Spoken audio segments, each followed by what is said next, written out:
know, when we're doing the British Team of the Year, do you want me to split between talking to you and the camera, or just...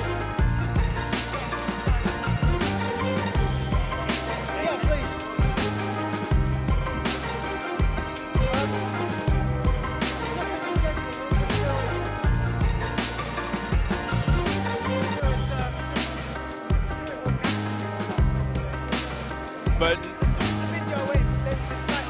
yeah.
Good afternoon, everybody, and welcome to the National Basketball Performance Centre in Manchester for the National Basketball League Division 1 playoff final between the Solent Kestrels and the Hemel Storm. We have finally gotten to this point. Two teams left after an enthralling season, no doubt about it. John Hobbs alongside Liam Jefferson, assistant coach of the Loughborough Riders. And Liam, it's been a heck of a ride for everyone involved. You know, your views on this season and the road to today.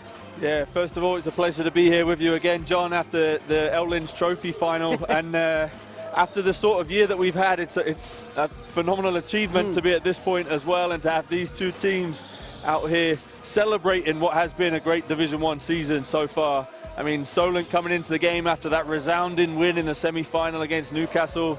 Hemel defeating Worthing after that huge performance from Mike Williams. So I'm sure that we're going to have one hell of a game on our hands today here in Manchester. Absolutely, it's a fantastic occasion. It has been raining all day, so the storm has been brought from Hemel already. Maybe a warning sign for Solent, who knows? But obviously ahead of the playoff final this week, we have had award winners all through the Division 1 league. The Young Player of the Year, Defensive Player of the Year, Coach of the Year, Team of the Year and MVP. And we will start by showing you a video tribute to the Under-19 Player of the Year, Blake Bowman of the Derby Trailblazers.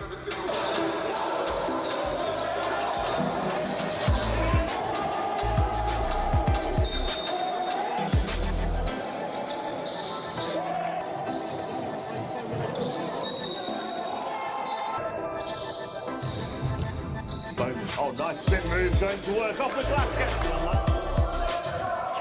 Bowman dipping into the lane.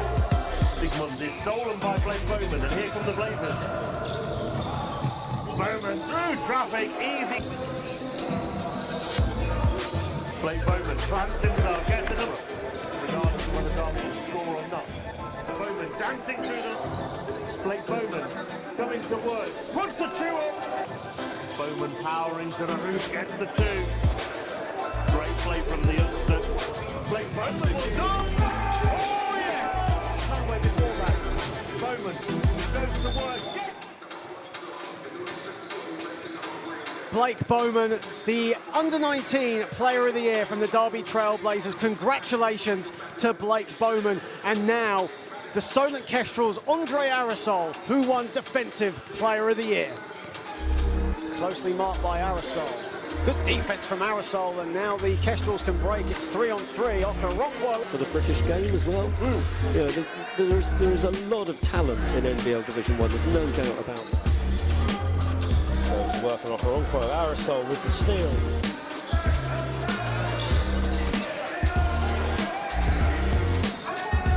Johnson on 21 points.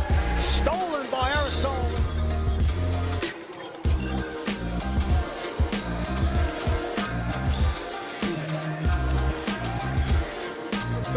Scarlett is no good, but Arisol with the offensive rebound.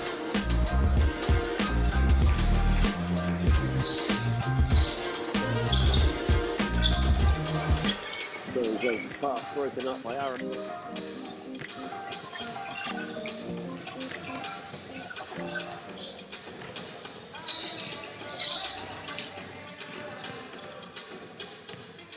Congratulations to Andre Arisol of the Solent Kestrels, the Defensive Player of the Year, also as well the MVP of the L Lynch Trophy Final. We will now show you a graphic of our Team of the Year. Of course, it is just there, and Liam, I'm going to let you take the floor on this one. The British Team of the Year. Yeah, I mean, obviously want to give a huge shout out to Kyle Jimenez, our starting point guard at Loughborough this season, and setting the NBL record with 10.3 assists in his first season playing the point as well, playing the two spot for us in the seasons that he's been with us beforehand. But then some standout performers on that team, Orlan Jackman and Andre Arisol for the Kestrels that we're going to see today.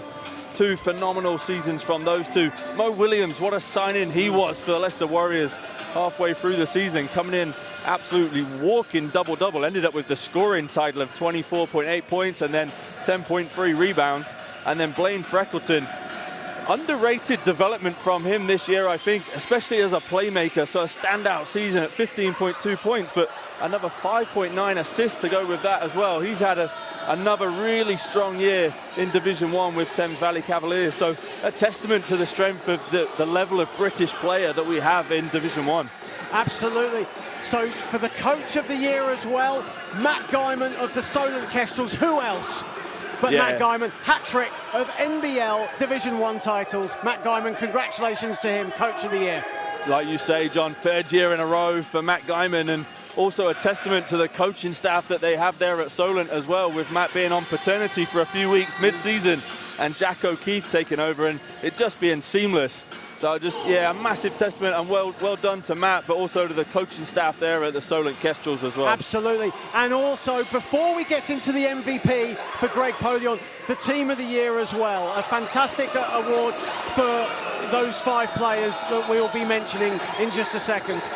Yeah, so Greg Polion on that team, along with Hakeem Silla and Taylor Johnson, the 2 from Thames Valley that I think many had them down playing in today's game, but that defeat against Worthing in the quarterfinals, a surprise for some. And then on Solent's side, Ian Smith and Travis Charles. I mean, at this point of the year, they're kind of standouts. You expect them to be in the Team of the Year in both their second season in the league. So yeah, some phenomenal performances. I think it's been really difficult to try and figure out what that 5 would be, but yeah, really strong 5 for Division 1. And of course, last but not least, MVP, there could only be one, Greg Polion of the Hemel Storm. Yeah, Polion coming into it with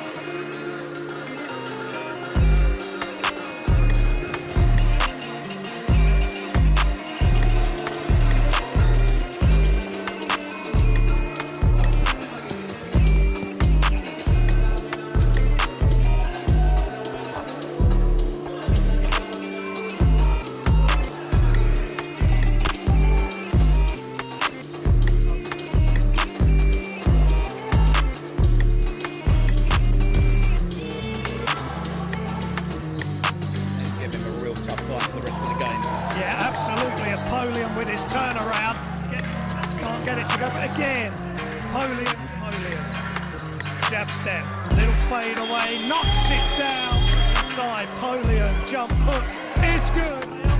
No good again. Greg against Thames Valley Cavaliers last week, and Greg off one leg, fading. Greg Polion, the MVP of the 2020-21 season. Congratulations to Hemel Storm forward Greg Polion. We are joined by Chris Hughes of the very popular Rebound blog, who have been providing us with Team of the Week throughout the season, providing us extensive coverage of the National Basketball League throughout the season. Chris, welcome. It's been a very interesting season, hasn't it? You've been forced to watch most of the games virtually online and through various live streams, including NBL Live. What have you made of this entire season, given the circumstances? Amazing, John, amazing. It's been a great effort by everyone behind the scenes to put on what's been a great coverage across the board, from top of the league to bottom of the league. Live streams have been great. And you guys do a great job on the mic, so thank you for having me on, and look forward to what being a great final. That's mainly for me, not for Liam, right? Isn't it? Or some, I don't know, whatever. Obviously a big final here today to bring an end to the men's season. Solent and Hemel, your thoughts? I think it's a really interesting matchup. Last season, these games were very close. This year, it's been a 17-25 day margin. It's only tough for Hemel, but Mike Williams is outstanding form. And you mentioned MVP Greg Polion, so you can't write Hemel off. Solent, on the other hand, what else can I say, really? They'd be doing this for fun. I don't think they would have thought they'd have to wait 2 years to come back here, but it's out of their control. It'd be interesting to see how Ian Smith and Lights, who may fill the nation MVP, how they react. You know, we all say that Mamba mentality. Let's see it today. I'm sure DPLY and Alsol will be looking to try and lock up Mike Williams, Greg Polion, what the assignments are. It's going to be a really interesting clash. So lots of great matchups across the balls and the teams. You kind of highlighted some of the standout performers, but I think it might be a game where there's an X-Factor performance. Anyone that you've got your eye on that might be an X-Factor from either sides in today's game? I think Hemel, you've got to look at Mike Williams. He's leading all playoff players over 32 points per game, 32 efficiency. He's going to be there. I think from Solent perspective, it's Andrew also, the guy from Loughborough, every stage. In the semi-final against Newcastle, I think it was 7-11 for 3. MVP in the Eldritch Trophy finals. This guy loves a big game, but out that, I think it depends how Hemel approach it. Travis Charles, if they want to double team it like Loughborough did, and that was very successful, he might not get so much points, but if otherwise he'll get to work so all and Solent is pick your poison. So for me to pick one player is going to be really tough. Hemel, obviously you can't say no to MVP. He's going to be doing this thing in the paint, and Mike Williams makes his own shots on out the range, so it's going to be a great clash. And obviously, as John was saying, you've been responsible for collating the team of the week as the seasons have gone, and we saw the live stream that you did with Dave Owen to chat about what you thought the final teams of the year might have been. Any surprises in any of the awards that have come out now that we've had the end of season awards? Not particularly. I was expecting Greg Pony was slightly. I think on the thing I was going to say Hakeem or Taylor Johnson or Ian Smith, but actually I think Greg Pony is a worthy winner. Brit team, I think I went Leo in France, so the other one I got wrong, but you know, all the guys on there have had great. Max Richardson, I think, definitely had an amazing season. And Team of the Week, I've loved doing it. I've loved the conversations. I've had a few chairmen, a few coaches message once or twice saying, Chris, hang on a bit what you're saying, but it is that approach, so I've got to sort of consider all the efficiency, not just efficiency, but other factors too. We are expecting you to get it exactly right next time, okay, Chris, but don't worry about it, it's all good. In 3 minutes, we will be going to centre court where Coach of the Year and MVP award winners will be given their prestigious titles of the season. As Liam was pointing out, you feel that's a deserved accolade for those two players, those two people, Matt Guymon and of course Greg Polian. Yeah, Greg Polian, no doubt. I think if TBC had won the championship, and you'd say Taylor Johnson, numbers he put amazing. Solent is hard, they share the minutes, and so no one's really don't have that amazing efficiency. You know, maybe one or two might have done, but I think you can't argue it's Greg Polian. Coach of the Year, Matt Guymon. Again, I don't look silly if I don't say the person who's won back-to-back titles shouldn't have won it. I do think honourable mentions are indeed needed for Coach Elkin of Newcastle. Amazing. No one really expected to do anything because they didn't have the squad then, and they put together. I think if you look outside that, I think maybe Coach Jam, he always needs that game plan right at Solent, and I think if you get a game at Solent, you're a good coach. And obviously, you know, the master apprentice there, they don't put a big game plan up. I think they should have or Coach Banks, but Matt Guymon definitely, you know, I can't sit here and not say he doesn't deserve it. The other team do deserve it, but I think Matt Guymon, on the basis of results, that's all you judge it on, he deserves that MVP. Chris, thank you very much for your time. It's great to have you here on board at the Division 1 playoff final. We are around 10 minutes away from tip-off here at the National Basketball Performance Centre in Manchester. And now we will throw the floor over to Tahir Hajat, who will be announcing the award winners for this season.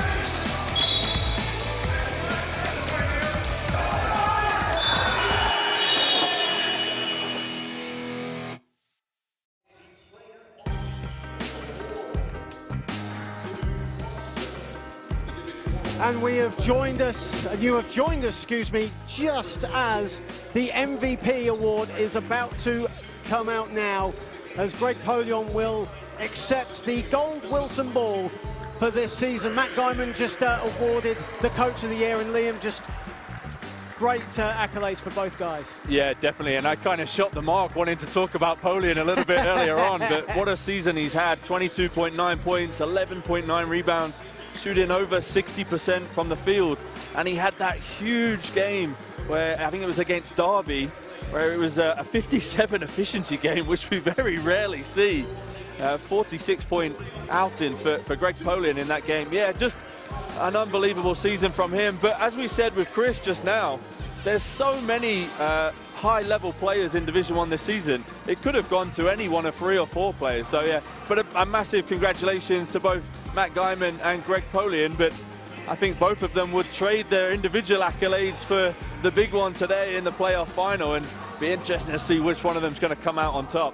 Absolutely. So on a glum, wet and windy day in the northwest, a bright and warm hello to everyone watching on the Basketball England YouTube channel, and welcome to the National Basketball Performance Centre in Manchester, the home of the Manchester Giants, the Manchester Mystics, the Great Britain national sides, and for the 4th straight time, the National Basketball League Division 1 playoff final. John Hobbs here alongside Liam Jefferson, the assistant coach of the Loughborough Riders, bringing the curtain down on what has been an unforgettable NBL Division 1 season, and there are 2 teams left standing, the league and L-Lynch Trophy champions Solent Kestrels and the Hemel Storm, a team searching for their first trophy since the 2018 National Cup success they had against the Manchester Magic. Liam, welcome. And for the Storm tonight, they've proven that they can reach the heady heights needed in big game situations, but they might need to lift themselves up to a level that we've never seen before from them.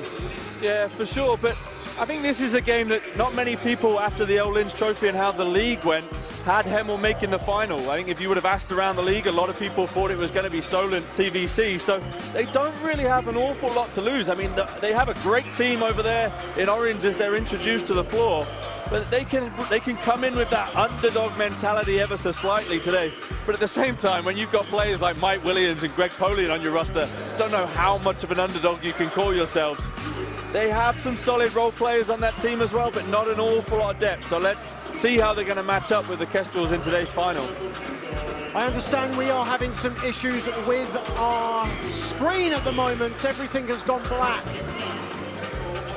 here at the National Basketball Performance Centre. We will get everything rectified as soon as we can.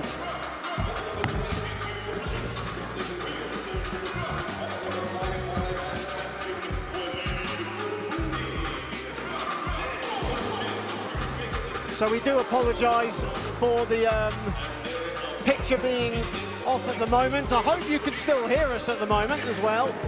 But for Solent, Liam, you know, in a season where, because of the pandemic, we weren't too sure what was going to happen or if certain games would be cancelled or not played altogether, they were clearly labelled as the favourites to win it all, and despite losing their 2-year-long undefeated streak, they haven't actually skipped a beat and are now 1 game away from a season sweep of trophies. Yeah, completely. I think we've all become accustomed to Solent being in the finals at the end of seasons and being on the biggest stage in Division 1. I mean, over the last few years, they've really set the standard for Division 1 men's basketball. And I think this year's team is probably the strongest team that we've seen from them yet, which when you look at the last couple of years is some sort of statement. But they do just have strength and depth at every position. And they now have that corporate knowledge amongst the players that have been with them for a couple of years that just shows that tight-knit group that they have there. And I mean, on their day, they're a very, very tough matchup and can easily run away with games. And you know they're going to be fired up for this one to try and do the clean sweep. Again, like I was saying for Hemel, really interested to see who's going to come out on top. It's going to take something special from Hemel, but if there's ever a time to do it, now is the time in the final game of the 2021 season.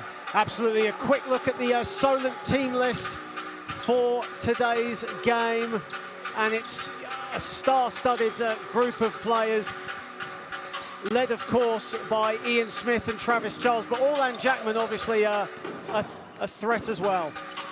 Yeah, Orlan, as you say, British Team of the Year, 15 points, 8 rebounds, bit of a do-it-all forward for them, and he stepped up in some of the big moments to show his experience on the biggest stage. Saw that in the L-Lynch Trophy game as well.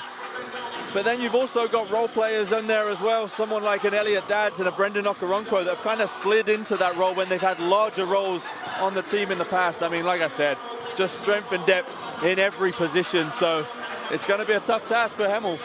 And for the Hemel Storm, of course, as you mentioned, you know, a lot of pressure on them tonight, but also as well, it's Solent are the favourites. It's almost a, you know, nothing to lose sort of thing. They can play in a relaxed manner, and of course Mike Williams and MVP Greg Polion in their ranks. Yeah, two guys that have had 40-plus performances already this season. The one challenge I think for them today will be in the games that they've played against Solent, the 3 times they've matched up, Solent have pretty much had their number. So can they try and find different ways to contribute today? Two of the standout performers in the league, and I think I was amazed looking at the votes for Team of the Year that Mike Williams didn't get a single vote, and we were talking about that before we came live on air. I mean, that just blows my mind because he's one of the best guards in the league, and you wonder if he'll play with a little bit of a chip on his shoulder today because of that. And coming off that huge performance against Worthing, the 45 points, 8 rebound performance, I mean, he's going to be one to watch today for sure. And his game always excites me when I watch him play. So yeah, just pleased that I get another opportunity to watch him play without being on the other side of the bench trying to figure out a way to stop him and slow him down this time.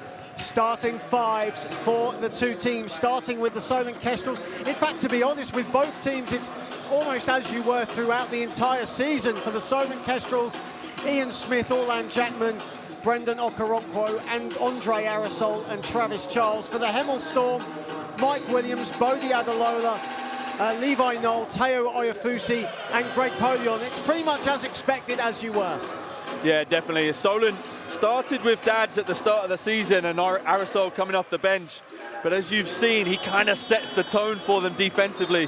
And since they made that shift mid-season, it's really just upped the level of their defense. And what a luxury to have someone like an Elliot Dads coming off the bench. But yeah, business as usual for both teams. Couple of X factors for the Hemel Storm. Levi Knoll and Teo Oyafusi, like you say, big X factor players. If they can come up and contribute, get some points on the board. Teo's that forward that really stretches the floor for Hemel and just gives someone like a Mike Williams and a Polion a bit more space in the ball screen to operate. They could be real keys in the game for Hemel today. Of course, and off the bench, Solent, you could arguably say the deeper team off the bench, but Hemel do have their firepower as well. Hafiz Abdul, who featured so prominently when Greg Polion was out injured in February, or in March, excuse me, in the game against Reading. He had a double-double in that game. He could put up some good numbers, but there's also strength in depth there as well. Yeah, Abdul, a 6'7" forward, slashing forward, though. He's not really a back-to-basket banger. Likes to take someone off the dribble and get to the rim, like you say. But then you've also got guys like Jack Burnell, catch and shoot for it. Gets out in transition, scores at the basket. I mean, I think over the season was averaging almost 37% from 3. That's another luxury to have coming off the bench to really space that floor as well for the Hemel Storm, and definitely someone that head coach Drew Spinks will go to at some point in this game. They usually only really rotate those 7. Solent will go 8 or 9 deep, so interesting to see how that matches up, but it could be a heavy minutes for both teams starting 5s today. If you've just joined us on the Basketball England YouTube channel, welcome. Hemel Storm in orange and the Solent Kestrels in black. It is Division 1 playoff finals day here at the National Basketball Performance Centre in Manchester. If you've joined us on YouTube, welcome. Get your comments in. Don't forget to like, share and subscribe to the Basketball England YouTube channel. We've had such a long road to get here, haven't we, with games being postponed, put forward, cancelled altogether. It's been a season of great uncertainty, so it's a great job that we are here today, and a testament not just to these two teams, but to all the teams in the National Basketball League Division 1, as both teams will take the knee for Black Lives Matter.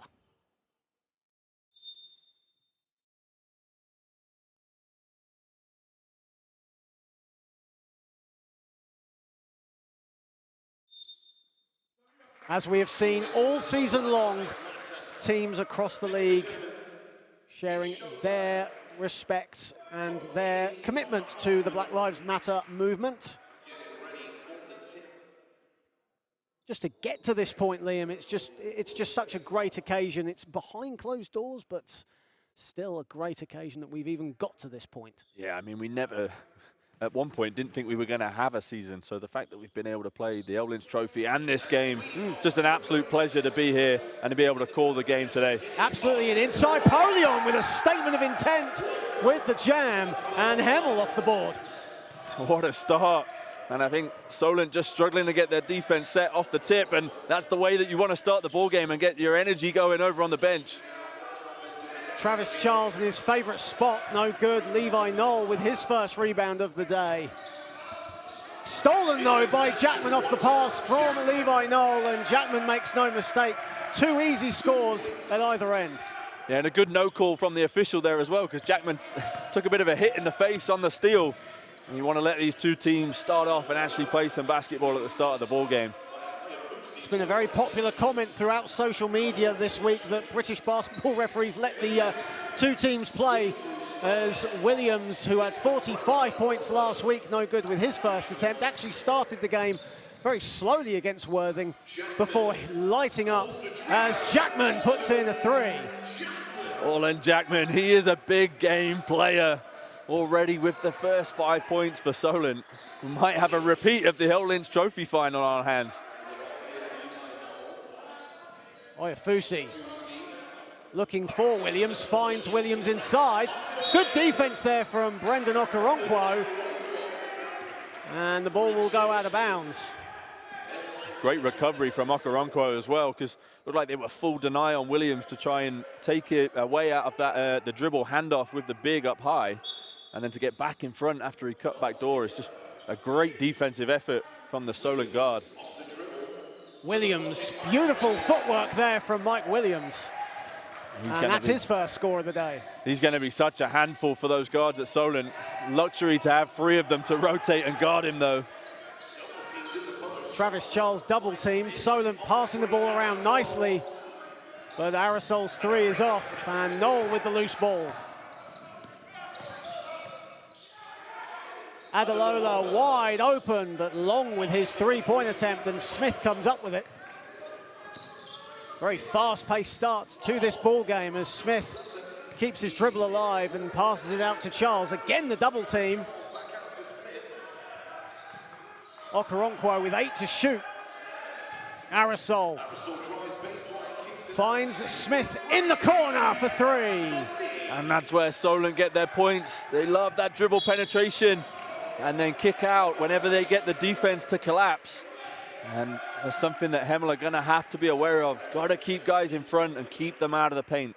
And Adalola in transition there, but just forgot to put the ball on the floor as he was driving to the basket. That's a traveling violation. And here is Smith with the Kestrels up 8-4 early doors. Okoronkwo with the floater. I think he was actually looking for Jackman, but communication breakdown there. Here come the Storm. Williams with the step back jumper, smooth from Mike Williams. My goodness, what do you do to stop that from Mike Williams? The jab and then the step back for the easy 2. He's just so good on the dribble pull-up. Okoronkwo finds Jackman. Arasol finds a little bit of room. And Smith will reset. Here is Charles, back out to Smith. And Knoll rebounds, but Solent come up with it again, and Charles at the 3rd attempt puts it in. You just can't give Solent second chance opportunities like that. It was a great defensive effort from the Hemel Storm, but they've got to wrap up those boards when they force Solent into missed shots. 2 quick offensive rebounds from the Kestrels. Adalola finds Olafusi, not afraid to shoot it from downtown, and puts it in. Said he was going to be an X factor because he's a forward that can stretch the floor, and that's going to be a welcome sight for the Hemel Storm. Olafusi, who had a game-winning 3 against Reading 2 months ago in an NBL live encounter, gets off the mark. Here is Knoll. Olafusi, Adalola, wide open but short, and Jackman with the rebound. Already though, both teams really pushing the tempo in the early going. Intrigued to see how long they can keep this up, to be honest. Jackman putting the moves on Knoll, and a foul on Levi Knoll. Yeah, just 2 hands there from Levi. as Jackman was backing him down in the post. Got to get that arm bar out. I mean, it's a tough matchup for Levi Knoll in the post, though. Jackman just showing that experience and backing him down. 2 rebounds shy of a double-double in the semi-final against Newcastle last week. Smith, good defense from Oyafusi, but the referees thought otherwise. And Ian Smith will go to the foul line for 2, and that's such a luxury for Solent to have, a point guard like Ian Smith, who's not afraid to attack the basket. No, not at all, and that's what I'm talking about. You've just got to find ways to keep them in front and keep them out of the paint. I thought Teo Oyafusi actually did a pretty good job of staying up vertical there, but maybe the hand came down at the last minute, and that's what the official saw. But you want to try and keep Solent off the free throw line, especially Ian Smith. See what they can do here to just keep them in front, keep them out of the middle of the floor, and try and get them shooting from long range, because so far yet to hit. Only that Smith one in the corner. Smith makes both free throws, and the Kestrels lead 12-9. Smith now moves on to 5.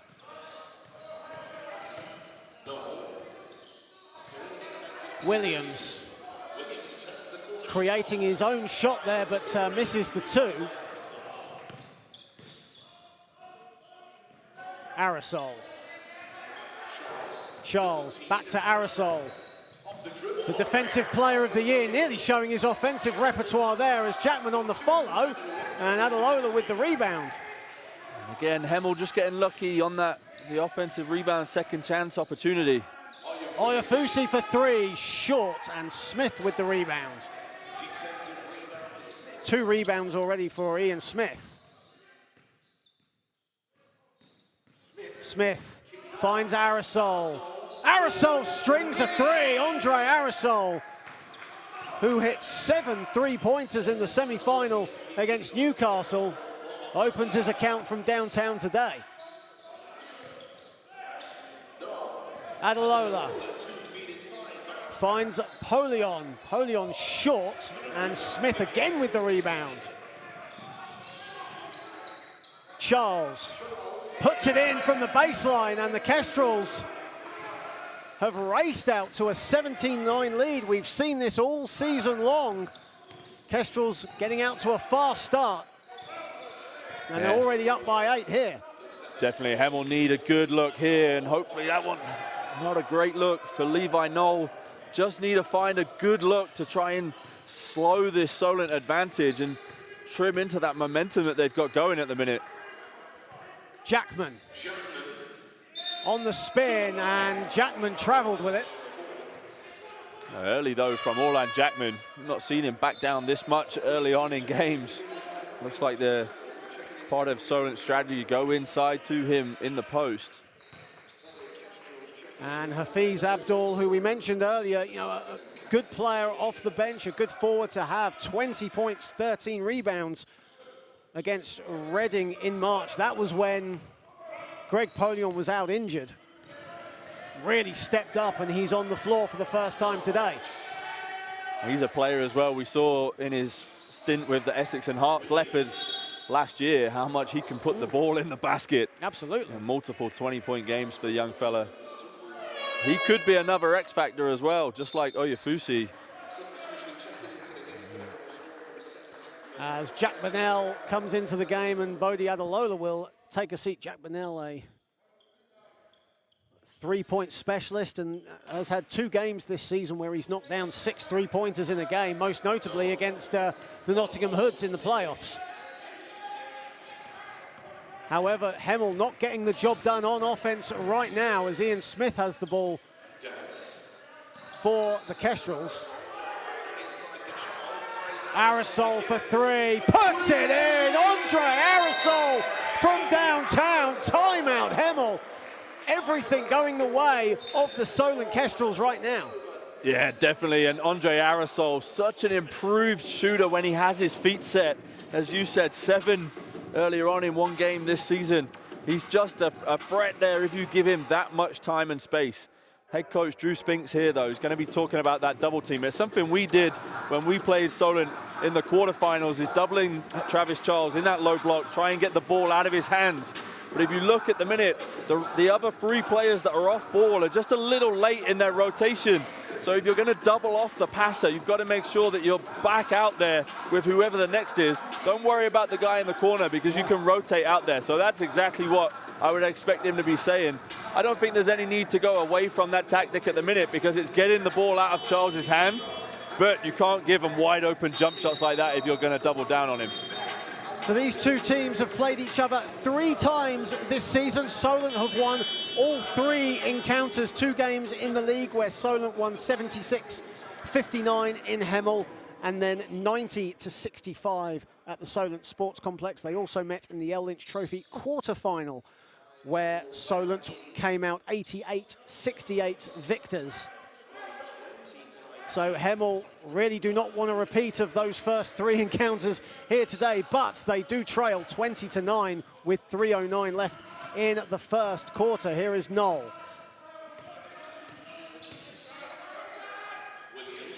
Finds Williams. Williams with the spin and gets his own rebound on the loose ball. Here is Noel again.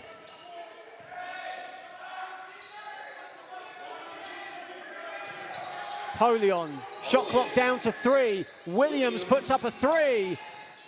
And on the follow, Jack Burnell at the second attempt. Great hustle there from Jack Burnell.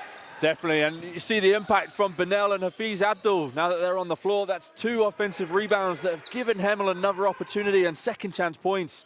And they're huge when you're trying to chip away at this early lead. Smith. Smith puts it in over the MVP, and last season's MVP now moves on to 7.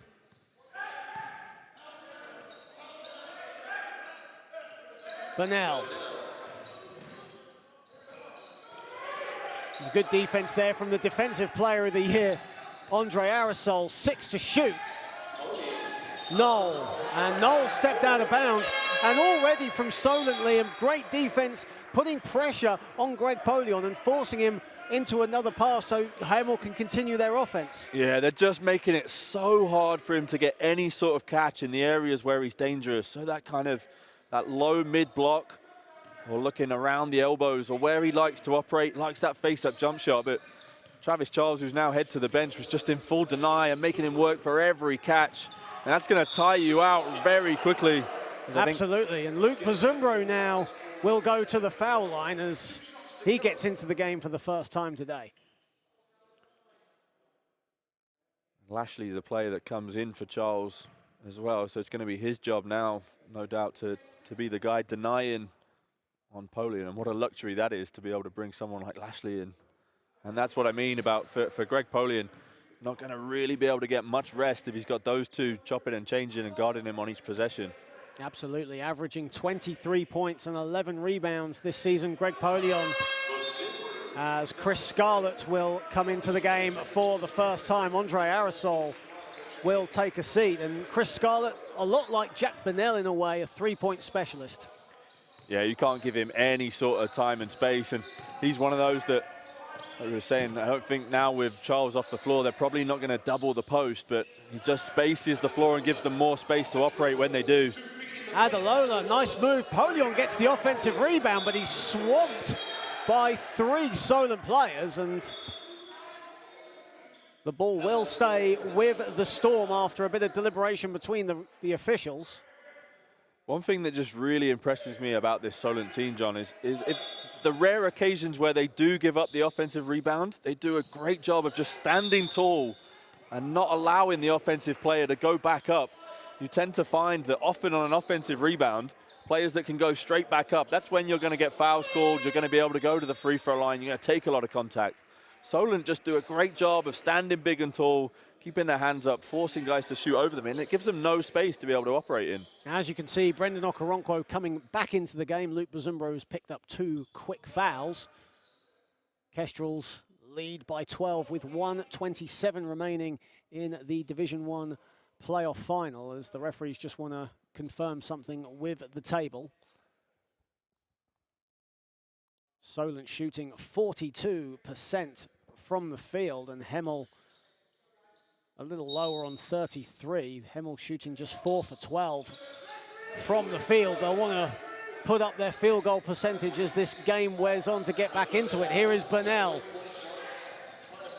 finds Williams. Williams in and out, but good defense though from Chris Scarlett to disrupt the shooting. Here come the Kestrels. Here is Scarlett at the other end, Long with his three. And it will stay a Solent possession, but Solent again, Liam, so quick up and down the floor. Yeah, and they have the green light to be able to take those sorts of shots in transition when the defense is at its most vulnerable because they're trying to match up. And that's how they start to extend leads like they have done now. Smith. 6 to shoot. Smith puts up a three, knocks down a three. Ian Smith from downtown, and already the Kestrels with 5 3-pointers in this first quarter. Williams finds Polion inside, and Greg Polion will go to the foul line. And despite that early statement of intent with the dunk in the first possession of the game, Polion has not done an awful lot since. No, he's not, and that's where, as I was saying, that the denial defense from the Kestrels bigs just completely taking him out of the spaces that he wants to operate in. Burnell puts up a three. Burnell banks in a three. Jack Burnell, I guess they all count in the final 30 seconds of this first period. They definitely do, and that's much needed for the Storm. All the way, blocked by Burnell, but it will be goaltending. It came off the backboard first. So Ian Smith's layup will count. He now moves on to 10.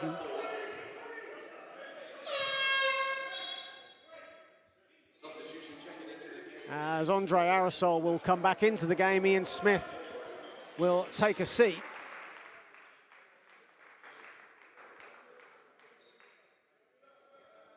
Smith up to 12 points personal already. He's pretty much matched the Hemel Storm for the first quarter. And imagine that's an extra 20 seconds of rest for him before he comes back in the second quarter.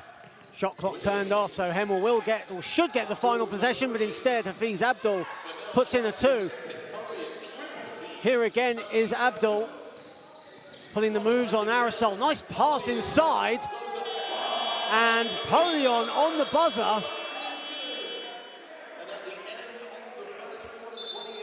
Referees were just conferring with something there. They thought that the Solent players were just calling that that might have been an offensive foul. Greg Polion's basket will count.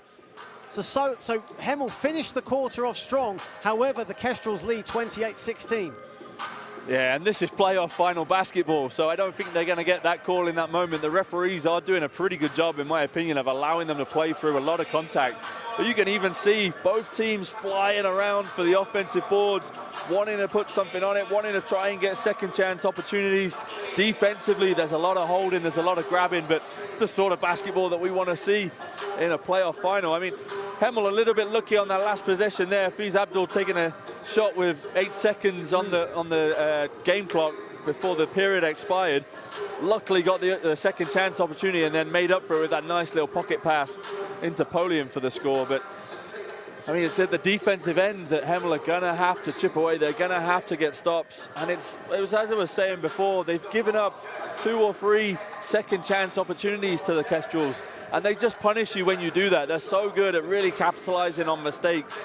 And if you want to chip away at that 12-point lead, that's going to be how they do it. The other thing is they're going to have to find an answer for Ian Smith and slowing him down. Absolutely, yeah. Ian Smith leading all scorers right now with 12 points. Jack Burnell, the high man for the Storm, with 5 points. If you've just joined us on the Basketball England YouTube channel, everyone, welcome. Solent Kestrels lead the Hemel Storm 28-16. John Hobbs alongside Liam Jefferson, the assistant coach of the Loughborough Riders. And for your team, Liam, you reached the quarterfinals. You were unfortunately knocked out by Solent, but you gave Solent a heck of a fright. It was a third quarter blowout in a way that ultimately led to Solent's victory. Yeah, it was one of those games where we were playing our best basketball at the right sort of time. I think this year's been a challenging year, but also a bit of a reset year for us at Loughborough with a new cohort coming in. But yeah, it was just one of those games that you really enjoyed being a part of. We played Reading the game before, and we feel like those 2 games have set us up in a really strong position for next year with the cohort that we've got coming back for next year. So yeah, it's a bittersweet end to the season, but if you're going to lose to anyone, it's going to want to be to Solent. And I mean, we'll see what happens today, but if we do lose to anyone, it may be the eventual winner, and that's what you always want in playoff basketball, right? Here is Aerosol. Elliot Dadz. Jackman putting the moves on Abdul. Nice footwork there from Orlan Jackman, and he's going to go to the foul line for 2. Yeah, if he's Abdul there, just needs to disconnect a little bit from Orlan Jackman when he's in the post. He doesn't want to kind of back you down. He wants to feel that contact and then get around you to get to the front of the rim. And he's done that a couple of times already in the game. So Abdul just needed to kind of resist with some contact, but then get back up ready to contain. First foul on Hafiz Abdul and Orlan Jackman. And for the sneakerheads in the on the YouTube feed tonight, of course, Orlan Jackman rocking the new Jordan 13 red flints. And there was a bit of a debate between you and me pre-game as well. I've got the Jordan 1 Chicagos, and you just had to show me up by wearing the Travis Scott 6s that just got released. So I'm already not on your side there. Yeah, I've got to give a massive shout out to my better half for winning the draw on the sneakers app for me there. I unfortunately missed out. My entry wasn't selected. That's just my luck with the sneakers app these days.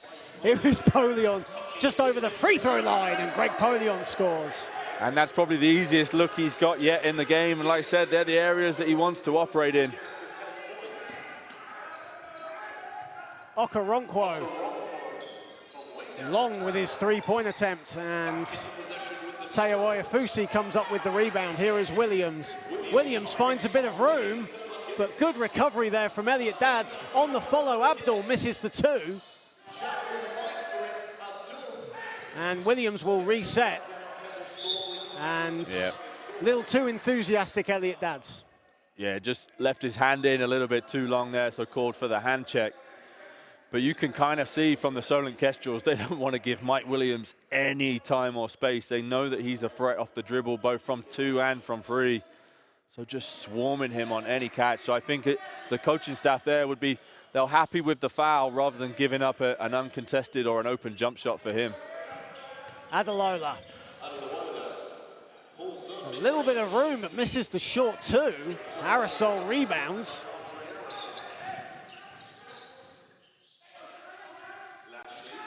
Here is Lashley. Lashley over Polion, misses everything. Good defense there from Greg Polion, just forcing him to take that fadeaway 2. It's not really his game. Polion over 2 players and puts it in. Greg Polion over Jackman and Lashley. And Polion's gone down, and he's grimacing at mid-court, as you can see on the screen.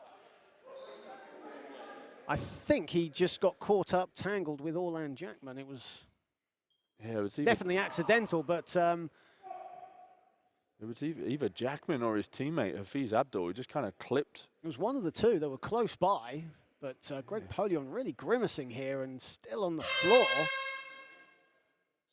Just clipped the back of his foot. I didn't know if is it his ankle? But this is not what you want to see in the playoff final. You don't want to see players go down hurt. And especially your MVP as well, and the league MVP as well. And someone that the last 2 possessions, he's just started to find his way back into the game, and he's tightened that shoe up. And currently sitting on 8 points, Greg Polion.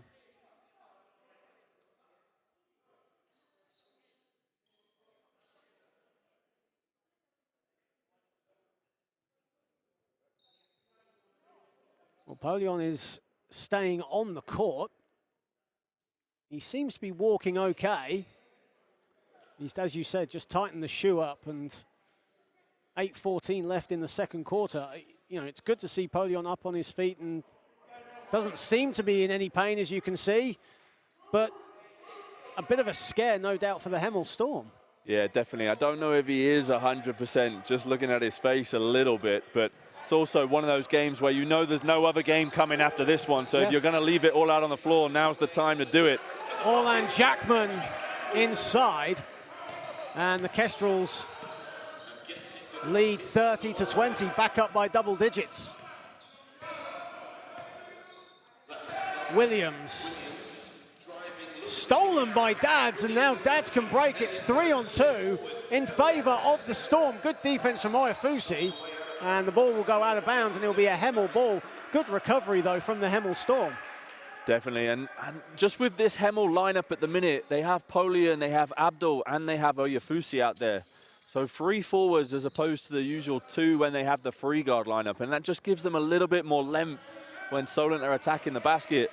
And it was Oyafusi that did a pretty good job of just disrupting Dads on that fast break layup.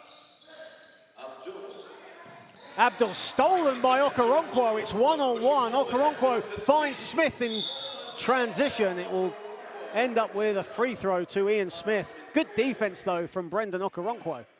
Yeah, and that's where Solent are dangerous, getting out in the open court and in transition, and they have multiple players that can finish. Smith being one of those. Great passing, play in the passing lanes there by Brendan Okoronkwo to come up with a steal. He's one of those players, I think I said this in the Lynch Trophy, John, as well, that you hate to play against, but you love to have him on your team because he does all those little things. He provides the energy. Him and Dad's really kind of the energizer bunnies as such for this team that just get them going on the defensive end and allow them to play that sort of running game that they do. And it was Abdul that has just head to the bench, but was kind of contesting it. That wasn't a foul, but he clearly hit Smith on the back of the head. Levi Knoll coming back into the game, and Travis Charles coming back into the game as well for Solent. Brendan Okoronkwo takes a seat. If you've just joined us on the Basketball England YouTube channel, welcome everyone. I saw a comment from a former player of yours, Liam, and an Oakland's Wolves player, Jordan Santiago, asking how to switch off the commentary. I hope that was more directed at you than me, I don't know. But good to have Jordan on board with us today, no matter what. Yeah. It's all about what happens on the court. Jordan, another one of those players that's had a standout season in Division 1 this year. And really had an opportunity with that Oakland's Wolves team as well. Great to see him just having success with that team. Absolutely, you know, one of the standout players for the Oakland's Wolves this season, Jordan Santiago. I've watched him on a number of occasions, and his emotion to the game is absolutely unparalleled as Andre Arisol looks for Jackman and finds him. Jackman putting the moves on Oyafusi, and Oyafusi rebounds. Oyafusi, of course, playing against his former club today as well. Adalola rattling around the rim and out. And that's a shot that you're going to be happy with for the Kestrels as well. You want to keep him away from the basket. Don't let him get downhill. Arisol finds Smith in his favorite spot, and that's why. And we've seen less of that from Ian Smith this year. He's been hesitant at times to take the long-range shot, but already in the ball game, 3 for 5 from long range, and that's going to be a very welcome sight for the Solent Kestrels because it means Hemel at the minute just going under on him and forcing him, like almost challenging him to take those shots. And whenever they're dropping like they are, it's going to be a long night for the Storm. Smith shooting 50% from the field right now. He has 17, leading all scorers. Adalola, beautiful footwork from Adalola, and he puts it in. And finally, Bodie Adalola, the veteran, off the mark. And the steal from Adalola as well, but it's 2-on-1. Beautiful move, but the rebound by Dads and a foul, I think, by Mike Williams. Adalola just going with the Euro step, but just couldn't get the layup to go. Yeah, and that's a tough call on Williams as well because we've seen the way that both teams have been crashing the offensive glass. I think you almost wouldn't expect that to be called, but over the top called for a little bit of a push in the back. And I mean, that's Williams' first, so it's not too much of a problem right now for the Storm. And for the Solent Kestrels, who blew out Newcastle 113-69 last week in the playoff semi-finals, started the game, or started the first quarter, 38 points to 9 up. Eventually ending the game as a contest. So for Hemel, they're doing very well to hang a little bit with Solent at the moment. Just a few more stops needed to bring it to a single-digit game. Here is Charles from the foul line, and he scores. You can't let him get to that sort of space without some sort of bump. Teo Oyafusi there just needed to give him a bit of a forearm, check his cut, and not allow him to get in that space completely unchallenged, because then you're just behind the play. Adalola putting the moves on Aerosol, blocked by Aerosol. That's why he's the defensive player of the year, Andre Aerosol. Here's Ian Smith. Charles, I don't think, was expecting that pass. And Solent reset. Smith finds a bit of room. And here is Polion in transition. It's 2-on-1. Polion no good. Jackman rebounds. The pace just quickening up a little bit here. Dads for three. And Adalola with the rebound. And you can see head coach Drew Spinks just calling over to his team to slow it down a little bit and get into a half-court set. And good luck for Polion, though. Exactly, absolutely, as they slow it down just momentarily, and Polion from mid-range. Just become ever so slightly frantic on those last 4 or 5 possessions. Jackman. Dad's thought about the three, instead goes inside. Finds Jackman. Good defense, though, from Oyafusi. That's much better from the Storm. Here is Noel. Oyafusi wide open for three. Knocks it down. Timeout, Matt Guymon. Great spell from the Hemel Storm. Yeah, and so timely. It's exactly what they need with 4 minutes to play in the first half. And there's been a couple of times that Teo Oyafusi's turned down a couple of open jumpers after hitting that first one. And I think he has to shoot those when he has them, because he is, we've talked about him a couple of times, being that X factor that can stretch the floor for them. And at the minute, Solent are playing off him, which is giving him that space. Absolutely. So he has to shoot them, because, I mean, that's his game, and that shot, a huge one to take it back down to 10. And a smart timeout as well from Matt Guymon to just stop or halt that run from the Storm in the early going. Yeah, definitely. And from all the games, the 2 games that I've kind of coached against them this year and the games that I've watched as well, they always respond out of a timeout, always. They always come with an adjustment, or they'll get a good look and a good defensive possession. So let's see what they can do here. Hemel will be hoping that they don't this time and that they can chip in into that lead a little bit more. I mean, if they can get it down to 4 or 5 points heading into halftime, despite not playing too well, I think they'll believe that they're in a good position going into the second half. And Hemel, excuse me, getting the majority of their points when they slow the play down, as you were mentioning, Liam. It did get a little hectic a minute or so ago, and Hemel have only scored 2 fast break points and haven't scored any points from turnovers, from Solent turnovers yet. So their strength right now is just slowing the play down, making sure it goes to their tempo, because that's when they're at their most dangerous. That's why they're in the playoff final, as Greg Polion just tightening up the shoe yet again. So obviously still feeling the effects of that incident from earlier where he was clutching his ankle. In fact, he's putting on an ankle support right now. You can just see at the top of our screen. Yeah, like you were saying, John, Hemel just much better, in my opinion, when they get into the half court and they can get the ball in the hands of Williams and Polion, get them in the sort of spaces that they want to operate in. Jackman. Good defense from the Storm there. They all swarmed on Jackman as he was driving to the basket. Yeah, Hemel showing their 1-3-1 zone defense on that possession out of the timeout. It's something that they've gone to a couple of times throughout the year, and it's caused teams problem because they kind of funnel the guards into Polion, who's in the middle of that zone. 3:57 remaining in the second quarter. Jackman, the fadeaway. That's beautiful from Orlan Jackman. Yeah, just complete control over his body and the time to release the shot. Once Oyafusi had kind of hit the apex of his jump to try and challenge it and then started falling again, was when Jackman decided to let that shot go, and that's that veteran experience and savvy showing. Jackman now moves on to 9. Here's Adalola, finds a bit of room over Aerosol. Aerosol wanted an offensive foul. He wanted a push-off. And again, here's that 1-3-1 from Hemel. Smith finds Aerosol. Aerosol attacking the basket. Scarlett, step back 3 for Chris. Scarlett is good. And that's the problem with the 1-3-1, especially when you have shooters like Scarlett on the floor in the corner.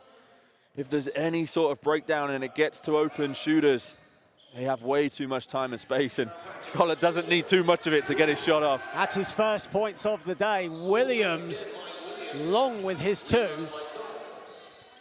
Oyafusi, no hesitation, and that's why Teo Oyafusi for 3. Always love it when guys that you talk about on comms and things that you want them to do, they go ahead and do it. And Oyafusi now up to 9 points, I believe, being a huge contributing factor for the Storm. Scarlett, almost a set shot for 3, and Adalola with the rebound. You could see Matt Guymon just shaking his head, not the offense he wanted. No, and it's a big possession here for the Storm now as well to chip into this 10-point lead. Chance to bring it to single digits here. Polion on the turnaround over Jackman. Greg Polion. Some words exchanged as well between the two. And it looked like Polion was saying me and you to Orland Jackman. Absolutely, as Charles responds from his favorite spot, the elbow. It just shows how much both teams want to win this ball game. Get their hands on the final piece of silverware. Adalola. Nice cut there from Williams. Adalola almost found him, but the ball was deflected out of bounds. Elliot Dadds will come in. In fact, a timeout has been called by the Hemel Storm. A thrilling last few minutes there where the Storm briefly brought it to single figures, but the Kestrels not relinquishing that double-digit advantage. They lead 44-34, but the game, you sense, despite the Kestrels' lead, is kind of in the balance at the moment as well. Yeah, definitely. And this will be a big possession out of this timeout for the Hemel Storm. If they can get a score and then a stop and then another score and they get it down to 6 or 5 points, then like I was saying, they'd be heading into the halftime break around where they would probably want to be. At the minute, they're finding it very difficult to get Mike Williams any sort of time and space because Solent are just swarming him. They're making it very difficult for him to put the ball on the floor. They're doing a pretty good job of containing him. I mean, he's shooting 2 for 10 from the field. And so if they can get him going a little bit more, try and get him a couple of easy shots, easy scores, then it blows this game wide open. Absolutely, yeah, no, definitely. And of course, on the 29th, just to let you all know, on the 29th of May, the National Basketball League season comes to its official end with the WNBL Division 1 playoff final at the Nottingham Wildcats Arena. Ipswich defeating Thames Valley Cavaliers 88-54 today. Nottingham Trent coming up with a 74-68 win over Team Solent Kestrels. And the Suffolk Pride defeating the BA London Lions 68-45. And of course, Loughborough defeating Reading as well, 62-53. Great result for the girls today. Yeah, definitely. They're having a great season and pleased to be able to see that continue for them into the semi-finals. Yeah, absolutely. Yeah, absolutely. And the NBL Live team will be there in Nottingham on the 29th. Of course, 2 weeks removed from the Division 1 and the BBL finals as well. So hopefully a lot of the focus on social media will be directed towards the hard-working girls of WNBL Division 1 who have probably been the hardest hit of any of the 4 leagues that have gone on this season, with teams pulling out and several games being rearranged, postponed. It's been a tough year for the WNBL, so a credit to them to getting the season over and done with, or nearly over and done with, in Nottingham. What a finale it'll be on the 29th. Williams at the foul line. And Mike Williams, you can see shaking his head, really wants to stamp his footprint on this game, but so far has struggled. Yeah, splitting the free throws, taking him up to 5 points, but like you say, just struggling from the field ever so slightly. Charles quietly moving on to 10 points with that 2-pointer. Hemel that time in a 2-free zone. Solent at the minute with the answer for it. Williams slips on the floor. Bodies flying all over the place. Okoronkwo finds Aerosol. Finds Okoronkwo again. Here's Dadds driving inside over Polion. Misses the 2. Aerosol comes up with the steal. Great spell this from the Solent Kestrels. Charles, short, gets his own rebound, blocked by Williams. Again, bodies on the floor, and the referees calling a jump ball. Possession arrow going the way of the Hemel Storm. What a sequence from both teams, but not ending up with a basket. No, you can just sense from both teams coming out of that timeout that they understood how important that last 1 minute and 30 seconds of the half has been, and both teams doing whatever they can do. I think Solent almost oversharing the ball in transition on that last possession, but doing a phenomenal job to come back up with it. 35.3 seconds remaining in the half. Kestrels lead 46-35 for the Storm. It's so important to bring it to single figures before half-time. Here is Williams. Williams off the glass, nearly gets the and one. Instead will go to the foul line, but that is much better from Mike Williams, a guy who shot 66% against Worthing last week, 16 of 24 from the field for 45 points. Yeah, and you can see how aggressive he's trying to be as well. He just turned the corner on that screen so hard. The minute it was difficult for Charles to get over and ended up going shoulder to shoulder. So Williams with an opportunity to go to the free throw line. And when you're struggling to shoot the ball from the field, these free throws are great because they're an opportunity to just get your rhythm, slow down ever so slightly, get some points on the board and almost take the lid off the basket a little bit. Absolutely, and Williams an 87% foul shooter for the season, averaging 21 points and 6 rebounds. Splits his free throws though. And Smith comes up with it. And you'd like to think Solent will settle for the final shot of the half.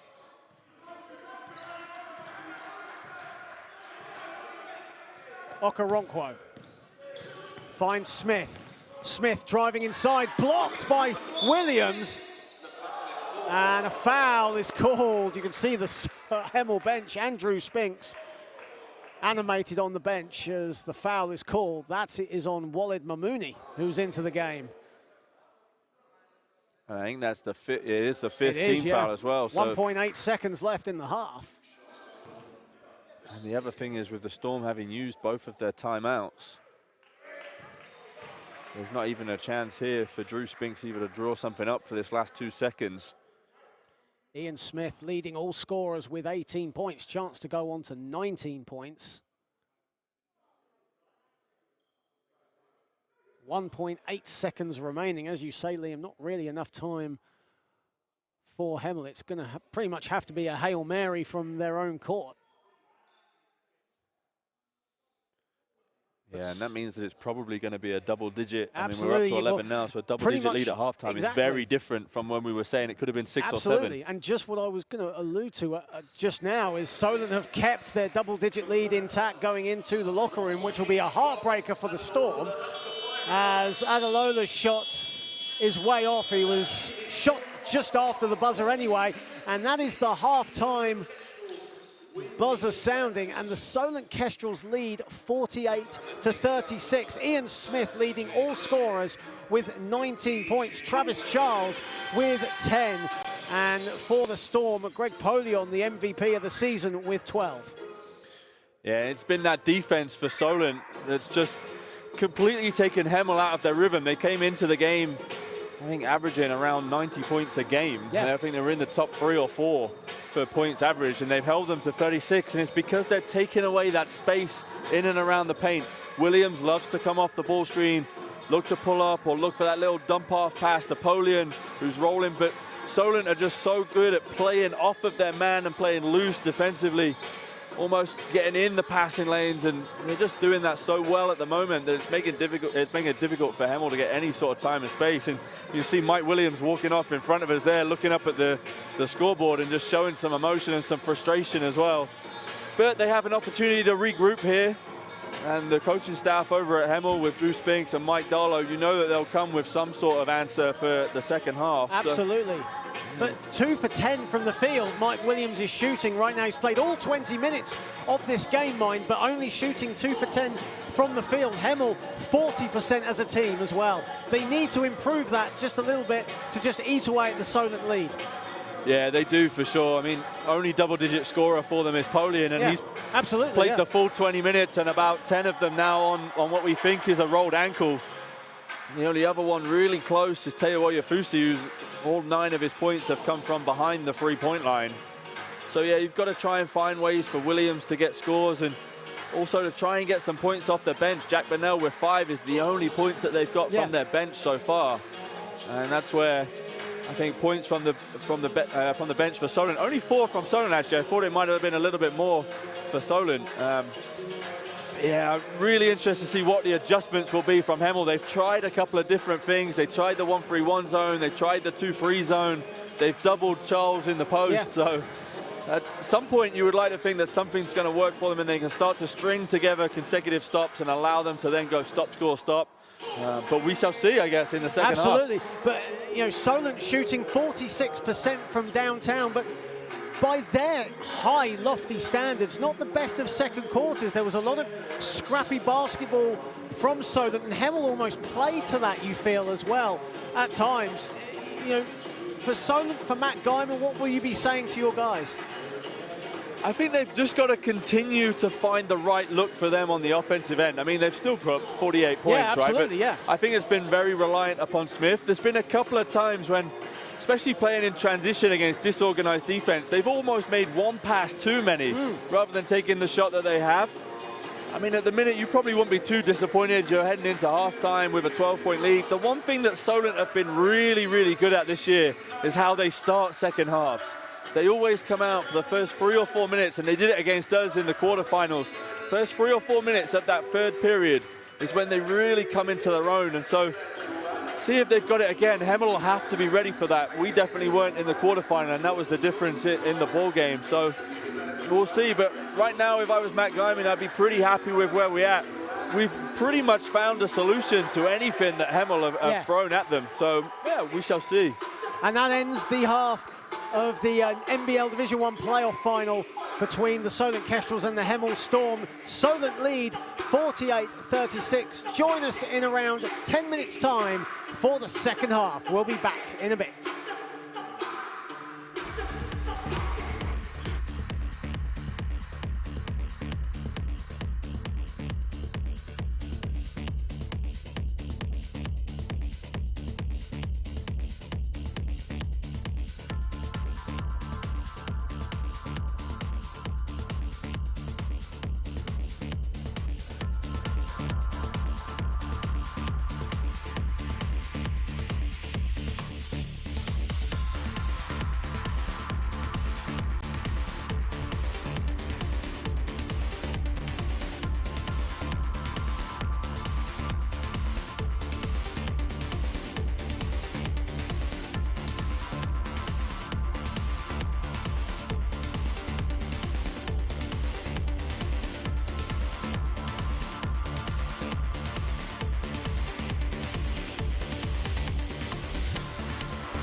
Welcome back, everyone, to the National Basketball Performance Centre here in Manchester. It is National Basketball League playoff final for Division 1 men here today.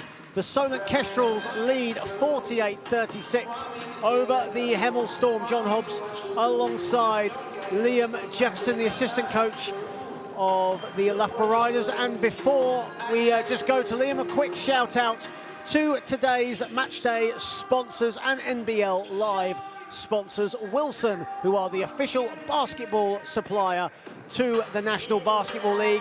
SportsServe, the official scoring supplier of Basketball England, and Dynamic, the official floor supplier to Basketball England. Thank you very much to our sponsors for today's game and for the NBL season as a whole. Liam, welcome back. And Hemel looking a little more relaxed in the last second warm-up before the third quarter. Yeah, the game just got a little bit frantic for them towards the end of that first half. And like I said before we went into the break, Solent so good at starting the third period and coming out in the second half with a kind of renewed energy and focus. So Hemel probably going to be prepared for that. It's great to see that Polian's still back out on the floor and that early injury doesn't seem to have hampered him too much. He seems to be walking okay on it now, and he's going to be a big piece if Hemel want to chip away at this 12-point lead, as is Mike Williams. We talked about it just before halftime with him as well. He needs to get going a little bit to try and just drag them back into the ball game. The other end for Solent, it's going to be much of the same.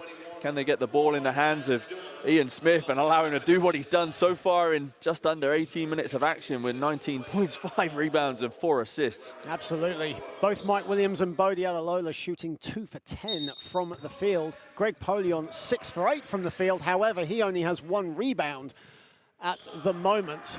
Hemel shooting 40% from the field. Solent 44% from the field. Here is the high man, Ian Smith, on 19. Here is Aerosol.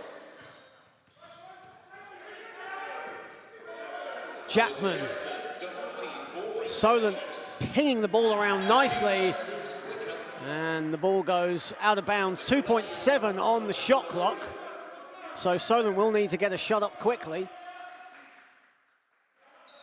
Good perimeter defense from Hemel, especially as Solent was pinging the ball around nicely as Smith gets it into Jackman. Shot clock winding down, and Jackman puts it in. That's tough on Hemel. A friendly roll and kind of picking up where he left off in the first half for Roland Jackman. That fadeaway in the paint, where he's done most of his damage so far. Williams to Levi Knoll for 3, and Jackman rebounds. Again, Solent doing a great job of keeping bodies in front of Williams and not allowing him to get downhill. Smith looking for the screen from Jackman, instead will pass it off to him at the top of the elbow. Levi Knoll guarding him, and Jackman again gets the friendly roll for 2, and just like that, the Kestrels lead by 14 in the early stages of the third. We said they start the second half with a different focus and a renewed sense of purpose, and they've done that already in 1 minute and 20 of action. Hemel gonna need to find some sort of score here. And Knoll way off for 3, and Solent will let Levi Knoll have those shots, even though Knoll can make them. Here is Smith. Smith going over Knoll and lays it in. Solent now stretching their lead further. Smith on 21. Williams, and a foul is called. That'll be on Okoronkwo. I think that was a bit of both ways, to be honest. And I think that's what Brendan is actually saying to the referees as well. Good pass as well, Liam, as the ball went towards you. That was good. Nice to know you still have it. Thanks, mate. Still got it a little bit. I never had it anyway, so don't worry, it's fine. Only stretches as far as local league these days. Although Martin Gottfried and Julius Joseph over at Thames Valley were apparently challenging me to a 3-on-3 tournament if I found the players. That's never going to happen, trust me. Anyway. Knoll.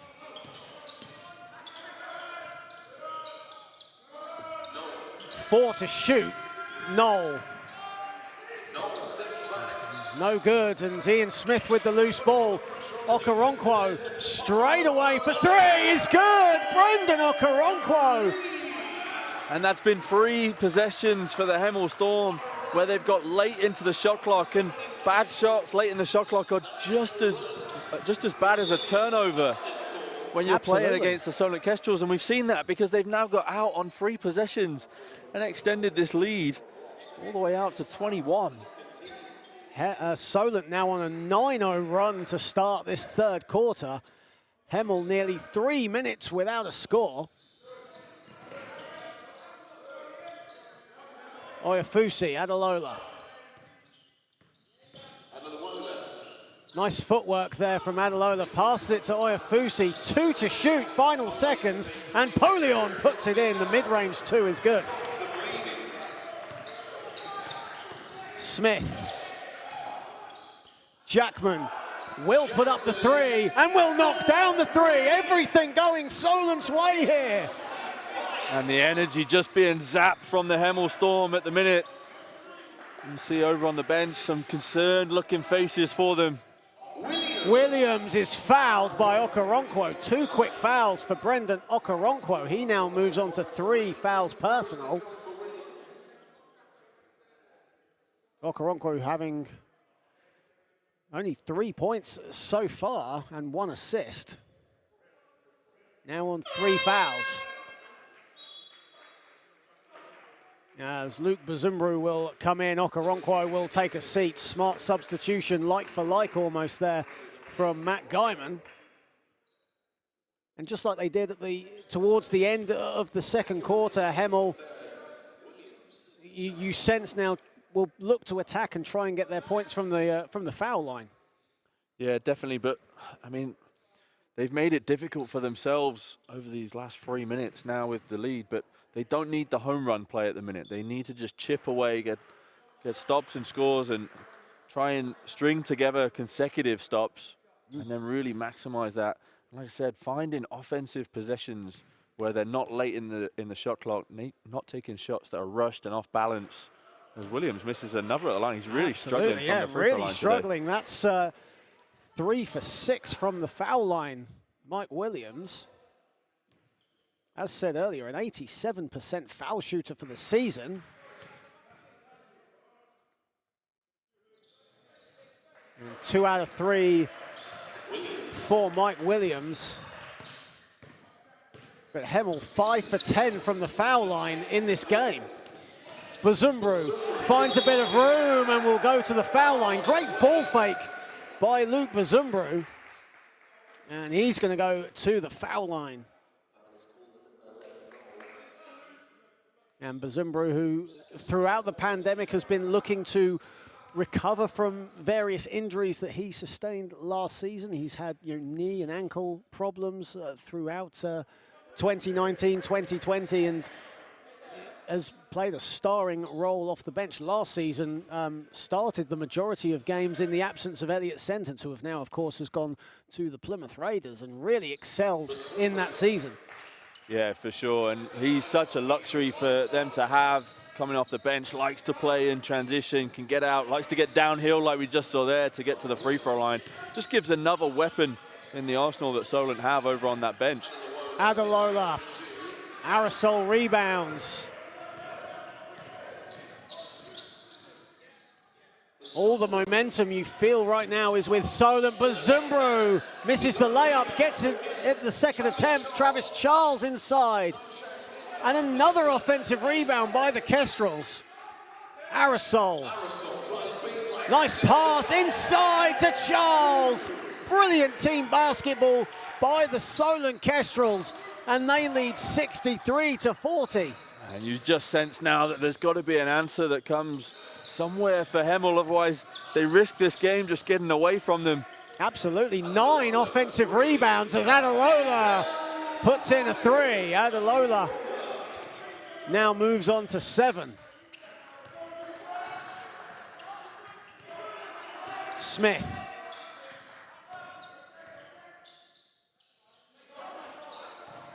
Jackman putting the moves on Knoll. And as you said earlier, Liam, body control Orlan Jackman knows how to use his body, especially going to the basket. Yeah, and he just punishes matchups anytime he has a smaller player guarding him. Williams responds with a long two. And that's a welcome sight for Hemel Storm fans watching on the live stream as well, to see Mike Williams knocking down from long range, and they need more of that. Absolutely, Bazumbru. That was Andre Aerosol with the three in the corner, right in front of the Hemel bench. Oyafusi. Polion for three. Williams got the offensive rebound, but a whistle has gone. I think that's on Bazumbru. Yeah, just holding Mike Williams on the board. You could see he had one hand wrapped up, which meant he could only grab the rebound with the one hand. And this is a big possession for Hemel here, because the lead had got up above 20, sat on 20 exactly right now, so they can get back into the teens and then use these last 5 minutes to try and chip away. Oyafusi and Levi Knoll will take a seat. Jack Burnell and Hafiz Abdul come in for the Storm as a foot violation. Hemel will get the ball back. 4:53 remaining in the final game of the Division 1 men's season, a season filled with uncertainty, unpredictability, with games being postponed, rearranged. It's been a mad season, but we have made it to the National Basketball Performance Center and the playoff final. Bazumbru, and he's going to go to the foul line, and already we're seeing the Luke Bazumbru of old just attacking the basket, likes to move in transition. Yeah, you almost want to dare him into taking jump shots, because if you get two up on him, he has such a quick first step to be able to blow by you and then get to the front of the rim like he has done, and then that earns him trips to the free throw line. And it's only the second foul on the Storm, but they'll soon add up. And absolutely, yeah. Kestrels shooting around 60% from the foul line. Bazumbru not really a clinical free throw shooter, likes to play the athletic, high-flying transition game as he splits his free throws.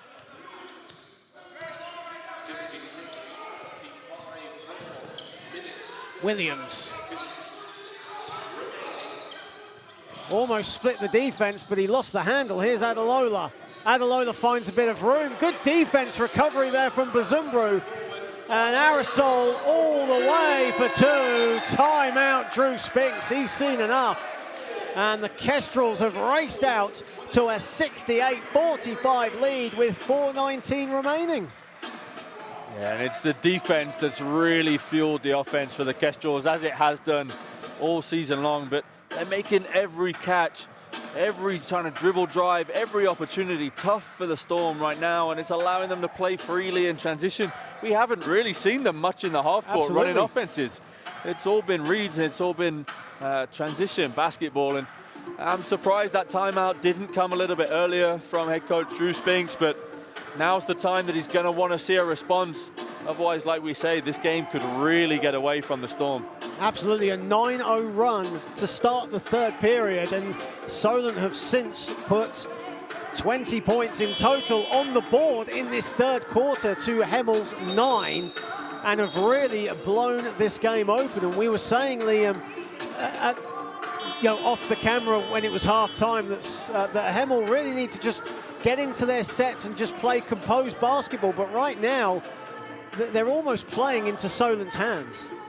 Yeah, they are. And you look at, I mean, I've said this a couple of times, but you look at turnovers. They only have 7 turnovers in the ball game so far, so they're going to be happy with that. But some of the shots that they're being forced to take by the Solent defense are tough, late clock. They're just as good for Solent as a turnover, and it's making it very, very tough for them to chip away at this lead. Just 2 turnovers by the Kestrels in this entire game so far. Shows how much they secure the ball as Adelola puts up a 3 and is long. And Smith gets the loose ball, puts on the Jets, blocked by Burnell.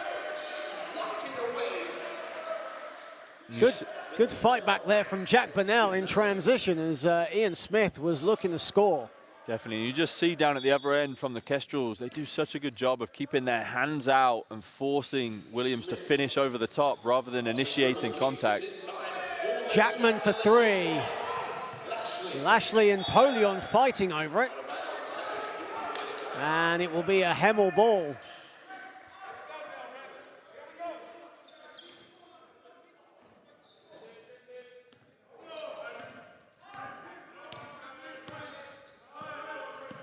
Here is Williams. Williams over Lashley. Williams scores. Beautiful shot. Nice elevation from Mike Williams. Great defense, even better offense. But again, he's having to really work for those opportunities with the length of Lashley just disrupting him. Lashley from the foul line, and another stop by the Storm, but a foul has been called. And that is on Hafiz Abdul, who can't quite believe it. The foul is on Abdul, who was, it would seem, was holding Jackman.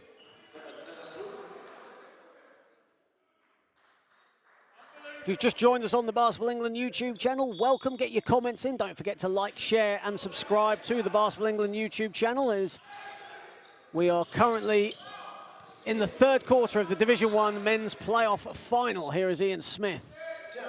Dads puts in a three. Elliot Dads from downtown. And he now moves on to three. First points of the day for Elliot Dads.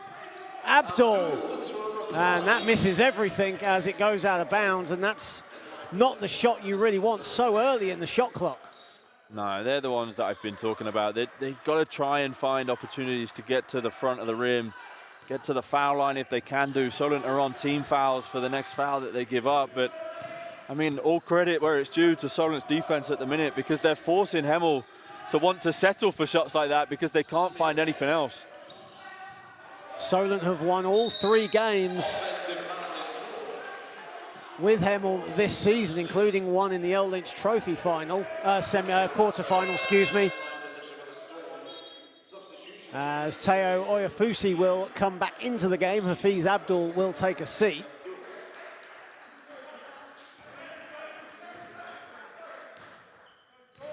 It's a very offensive-minded five on the floor for the Storm. Polion, Adalola, Burnell, Williams, and Oyafusi.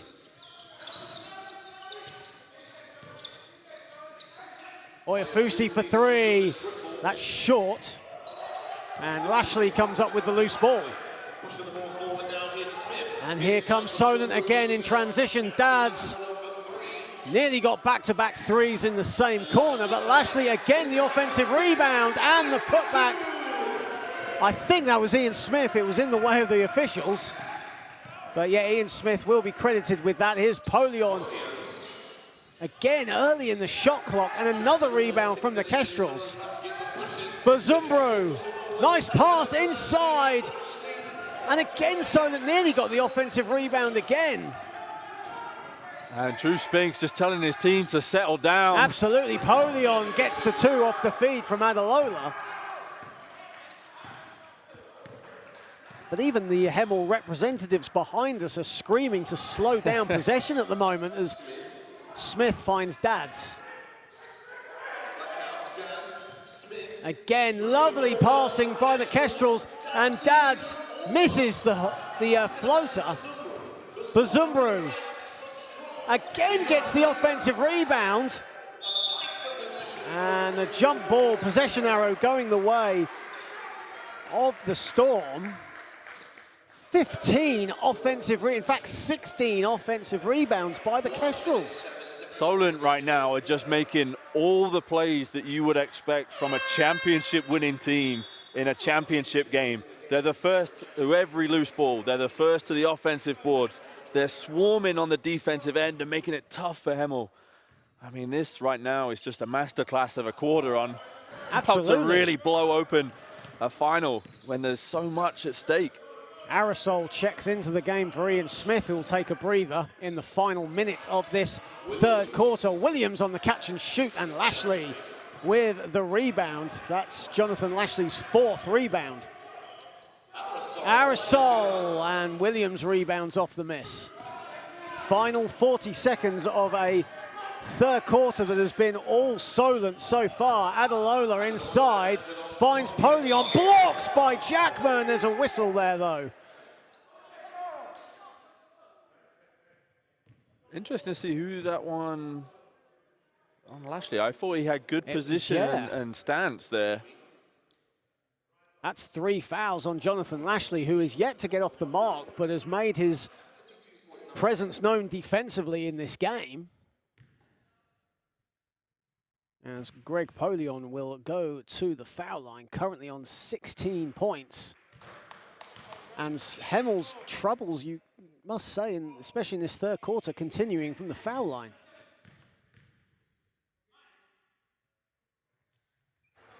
Polion rattles in the second, and a poor inbounds pass there from Jackman.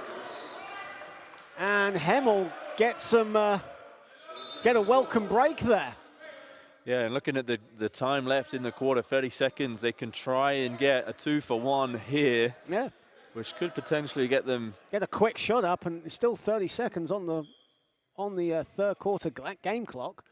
Yeah, I think that's what they're probably going to look to, try and get it back beneath 20 going into the fourth if they can, but then there's still a lot of work to do. I mean, yeah, exactly. You say get it to near 20, but that's still a mammoth task going into this fourth quarter. Adalola. Got to get a shot up. Adalola goes off the glass. They get their own rebound. That's just their 9th offensive rebound, Hemel, and Adalola, about a 3-second differential. Adalola gets the layup to go. I thought he'd missed that one. Absolutely, there. Yeah, I thought so as well. Dads, final seconds, Bazumbru inside. Good defense from Williams. And Burnell, the Hail Mary misses everything, and that ends the third period.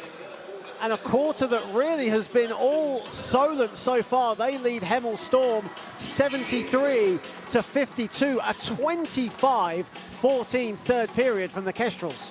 Yeah, and it's all been at the defensive end. I mean, I probably sound like a broken record for those watching at home, but they're just forcing Hemel into such tough shots, and then they're settling for those opportunities early in the clock because they know that they're going to be made to work. And that's allowed Solent to get out and play in transition. And just looking quickly, Solent only down on the stats as having 4 fast break points, but and that's something else, isn't it? That's just incredible. Yeah, I think it's got to be much more than 4 for them.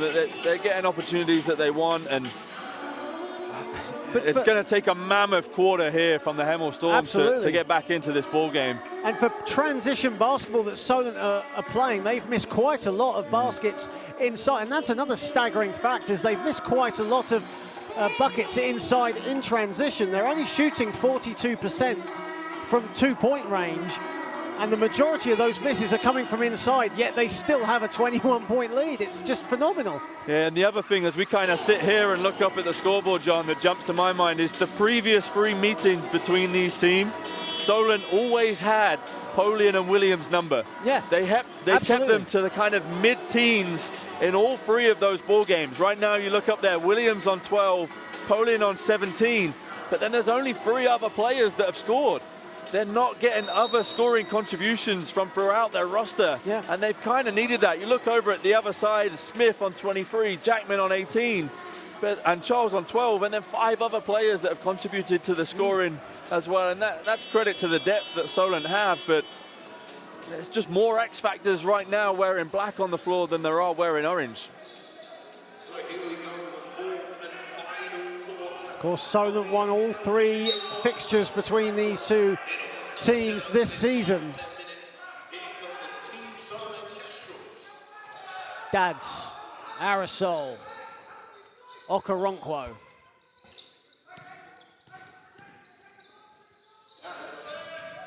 Jackman.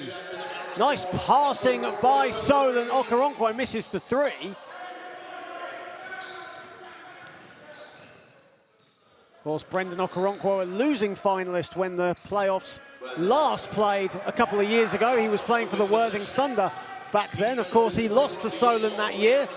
Here is Okoronkwo again for 3. And I think a foul is going to be called on Travis Charles. And indeed it is. Yes, a pushing violation by Travis Charles.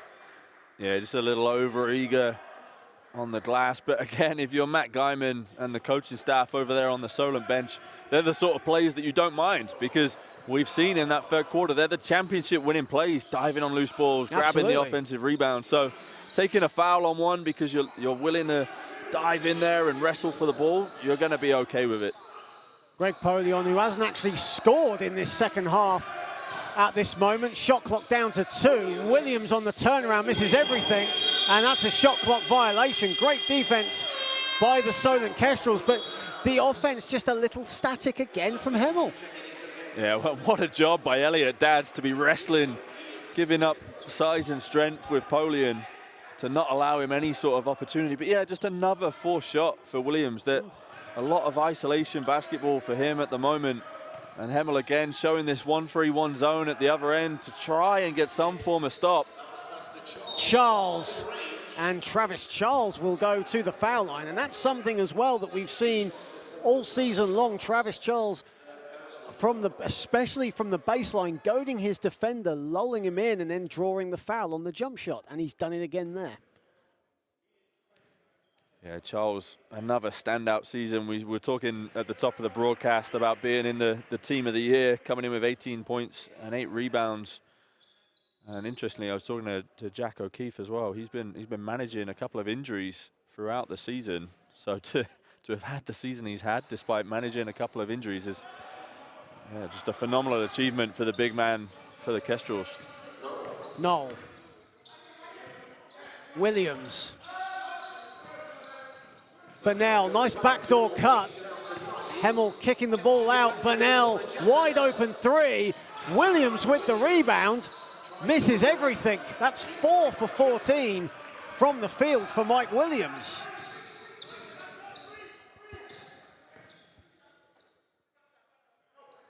Jackman, nice pass to Ian Smith. Wide open for 3. Beautiful court awareness by Orlan Jackman, though. Yeah, definitely. And he knew that double team was coming. Didn't even catch the ball. Quick little tip pass back to Smith. And said before, he's shooting the ball so well. And the ball goes out of bounds. Okoronkwo was looking to push it out in transition, but it came off a Hemel foot. As I was saying, Smith shooting the ball so well from long range today. It's just been the difference maker right now for the Kestrels. Absolutely, 4 for 7 from downtown today. Ian Smith on the ball right now. Throw in 8 assists and 7 rebounds. Candidate for playoff final MVP for sure. Here he is on the ball again.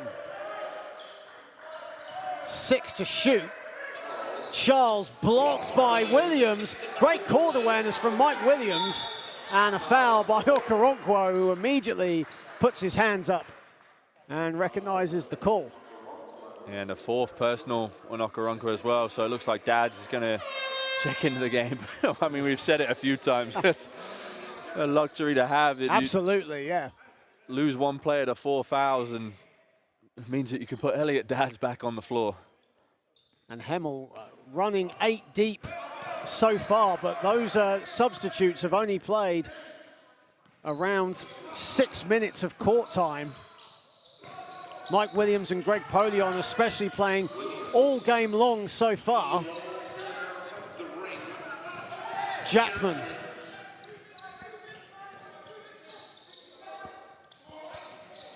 Aerosol. Smith was looking for Dads. 8 on the shot clock. Smith. And an offensive foul called. Travis Charles just in frustration, I think, just bumped Bodie Adalola as he was looking to get the ball. Hey, you know the thing that you love to see it from Hemel, they're down 25, 7 minutes left in the ball game, but they're still fighting on the defensive end. You can see Polion battling for position with Charles for the majority of that 20-second offense for the Kestrels. They're not giving up. They're trying to chip away and find a way to get stops. But they've got to find a way to get scores at the same time. It's all well and good getting stops at that end, but Solent making it so difficult for him. Adalola. Oyafusi.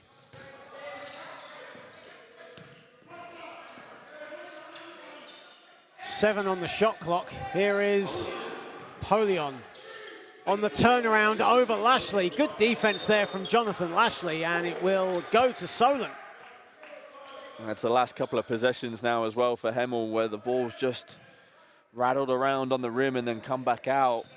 And if they make a couple of those, it becomes a different ball game. It's still a long time to play, but if you're going to make a run, you've got to start to put the ball in the basket in these next couple of minutes to chip away at that lead. Lashley was looking for Dads, but couldn't find him, and it's 2-on-2 here. Levi Knoll going all the way. Good defense, though, by who else? Andre Aerosol getting the charge, and Solent will get the ball back. Yeah, he's that's defensive. 4 fouls as well. Excuse me, that's 4 fouls on Knoll.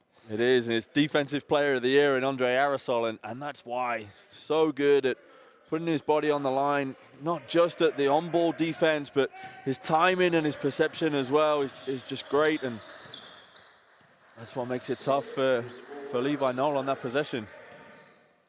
Aerosol for 3, and Knoll rebounds.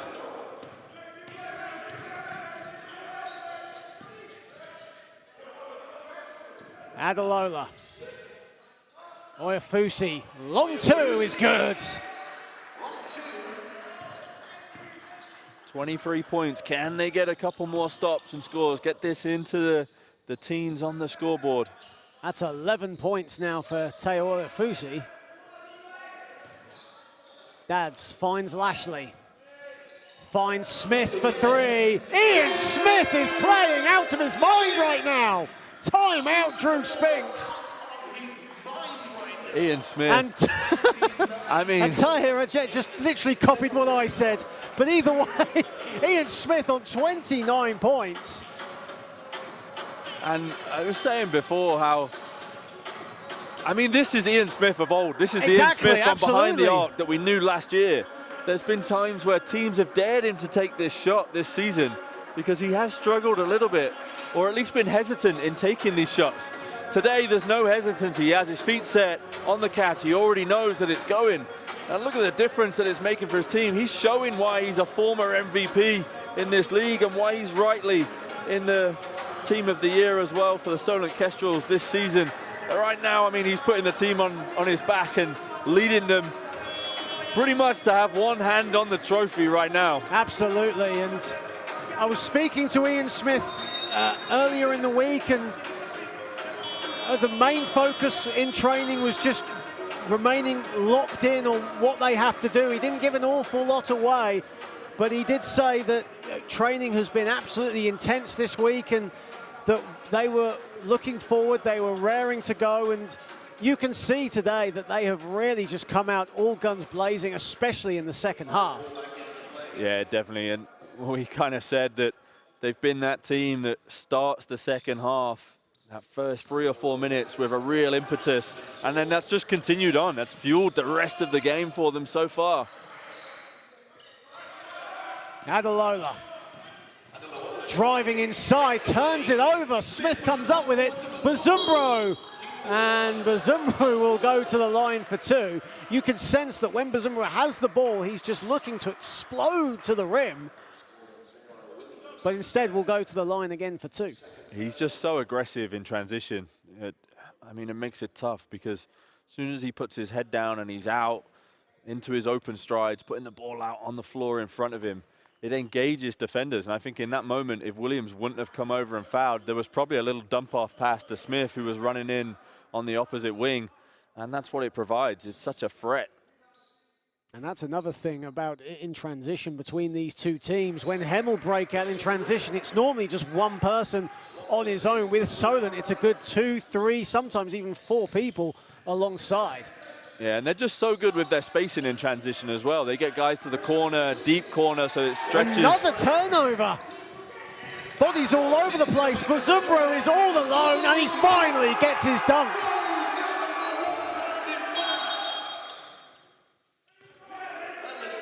And you can tell that's something that Bazumbro has wanted all game long, as his teammates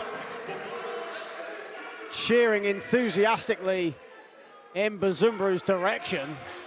And the contrasts in both teams' body language on their bench right now. The Solent bench up high, cheering, celebrating every little deflection. And then just the look of dejection over on the Hemel Storm bench. Not how you want your season to end at all. 4:30 remaining in the game. Adalola puts in a three.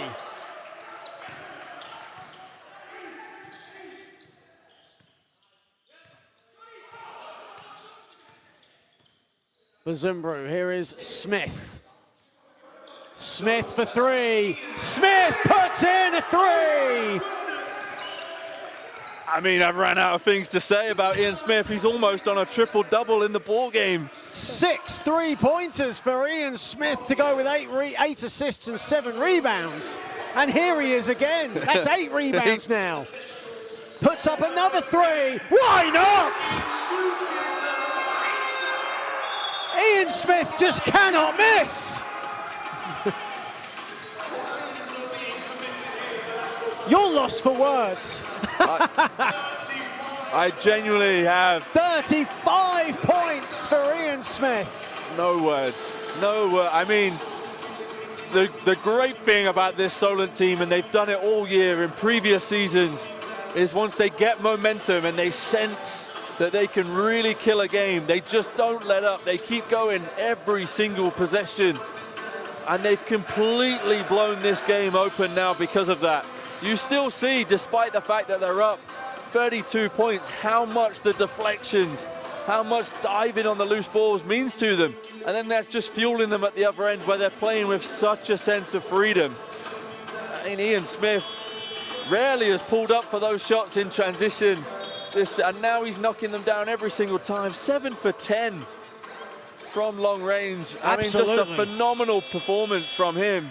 Look at his index. He has an index of 50. Which is insane, absolutely insane. And Solent are shooting 14 for 28 from downtown. It's absolutely incredible. And they're putting on a show in the final game of the Division I men's season. But, you know, on the other side of things, Hemel are down big right now, but, you know, it's all about just trying to finish the season, trying to finish strong, finish this game strong, and they will be looking to do that, no doubt about it. They've had a tremendous season.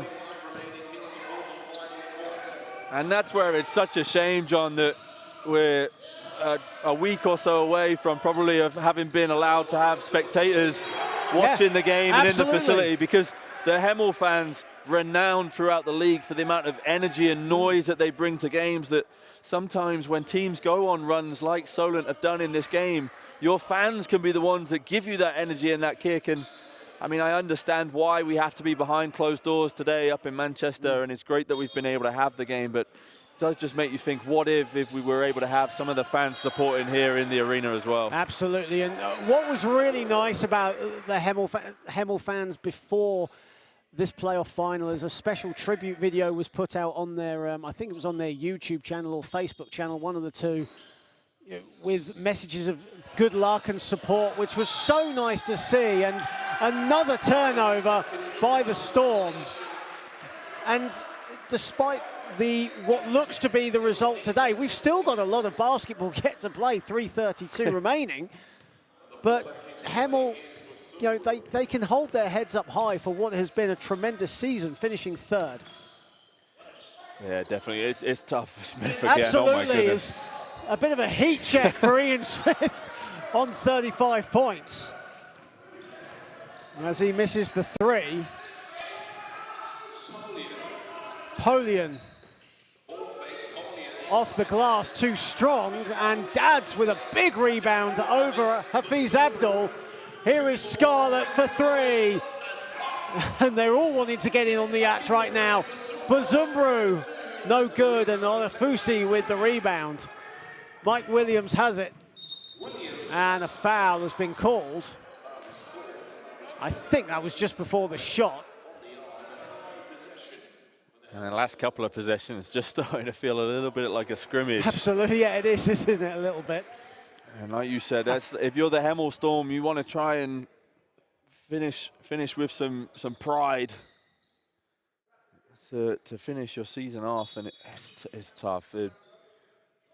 They've just been outplayed this second half. Kept to just 5 points this quarter. And Williams' struggles from the field continue as Smith has it. Smith putting on the Jets, blocked by Williams, but a foul has been called. And he'll head to the free throw line to add to his 35 points personal. And we talk about, you know, Polion and Williams at the top of the show having 40-point games this season. Ian Smith on course for 40 points with 2:34 remaining. He has a chance to move on to 37. Yeah, and almost a triple-double in a final with 8 rebounds and 9 assists as well. And so far, it looks like they're going to leave him out there. I wonder if they know that he's close. But I mean, what a performance! Absolutely. I think for Matt Guymon, you know, knowing him the way we do, he'll just want to finish out this game. I don't think stats really mean that much to him as long as his team win the game. But you might be right. I don't know. As I just throw doubt on what you just said. Anyway, here's Williams. Oh, Idalola, excuse me.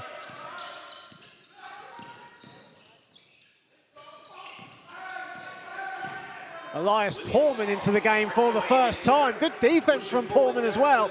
Ian Smith all the way, and he's going to go back to the foul line. And an opportunity to make up for the 2 that he missed before.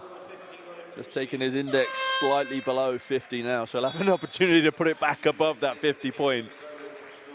And Luke Gosney will check into the game for the first time for Elliot Dad's. Gosney, who spent last season a few miles down the road with Liverpool. He is a Northwest boy himself, so at home here, slightly at home here in Manchester. That might be a controversial thing to say for a Liverpool guy.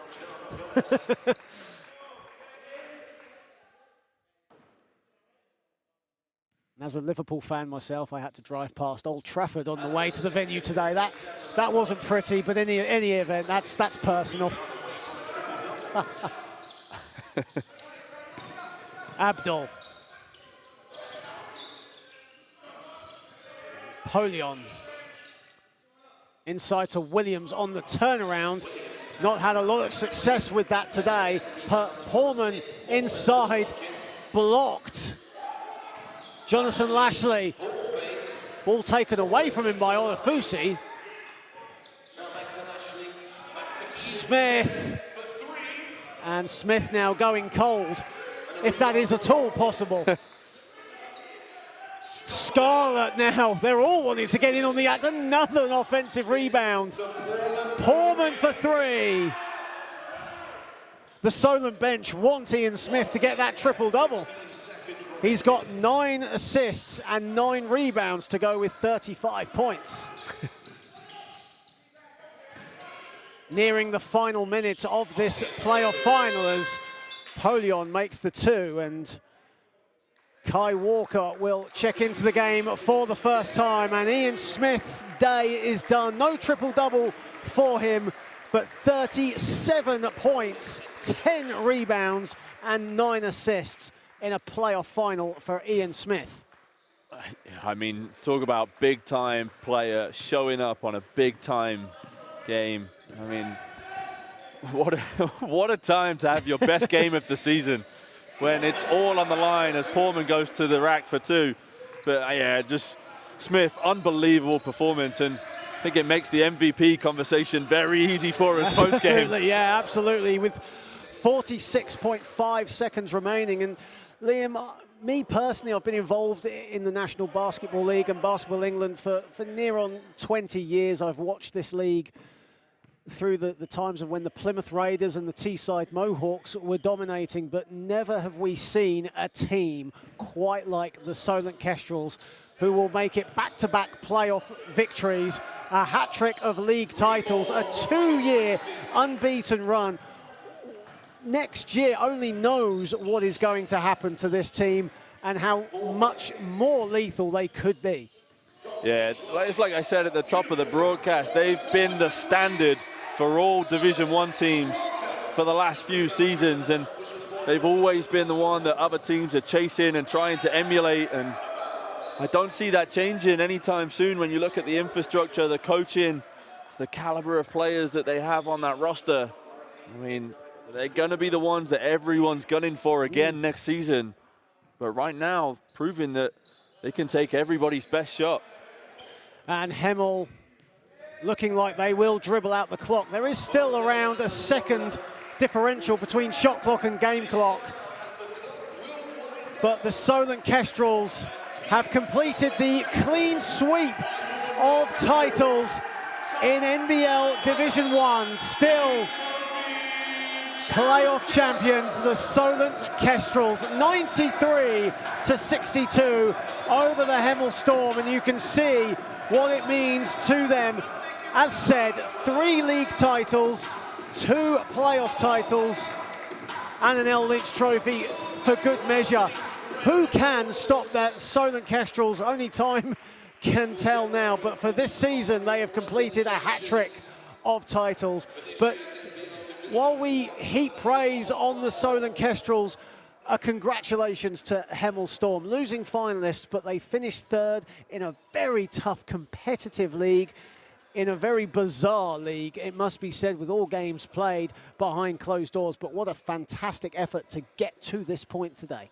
Yeah, for sure, and it might not feel like it for them now. I've been in finals like this on both sides of the equation, and it's going to really sting to have got to the playoff final, having played some of their best basketball throughout the playoffs. But like you say, much to be proud of within the season, some standout individual performances as well. But today it just wasn't to be their day. They were outperformed at both ends of the floor by the Kestrels, and I don't think that's anything controversial in saying that. But they'll spend the summer to recalibrate and look at what the roster looks like last year, and you look at what Drew Spinks has done with that team this season. You know they're going to come back stronger next season, and perhaps try and mount a challenge along with some of the Thames Valleys and the Derbys in the league and those other teams that have aspirations to be challenging at the top of the table. Absolutely, and for the Kestrels, as they continue to celebrate, Orlan Jackman has signed a multi-year deal with the team, so you'd like to think next season he'll definitely be back. But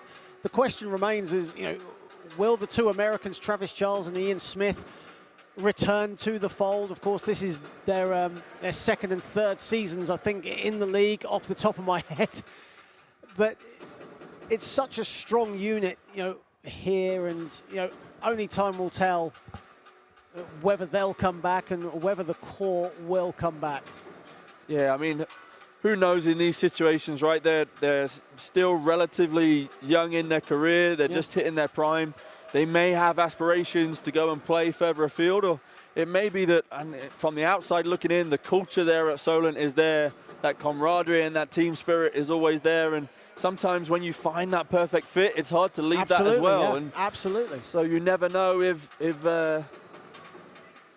they'll come back or not. I mean, only time will tell over the summer, like we say. But if they do all return and they bring this roster back, they're going to continue to be a force to be reckoned with, like we've been saying. Absolutely, and to back up their men's team, they have a strong academy from Itchen College, which obviously Matt Guymon is a part of. They have a very strong women's team that, even though they got eliminated today in the playoffs, are consistently within the top 4, top 5 of the WNBL. Last season they made the BBL trophy final, and obviously they will, you'd think, have another chance at the BBL trophy next season as well. As we go to the awards for today, of course, you can see, as you see on the screen there, the Kestrels getting ready to receive their medals and the trophy. And of course the Golden Wilson Ball, which is the award for the MVP. As we go to the game night announcer, who will announce the teams and the winners and the MVP.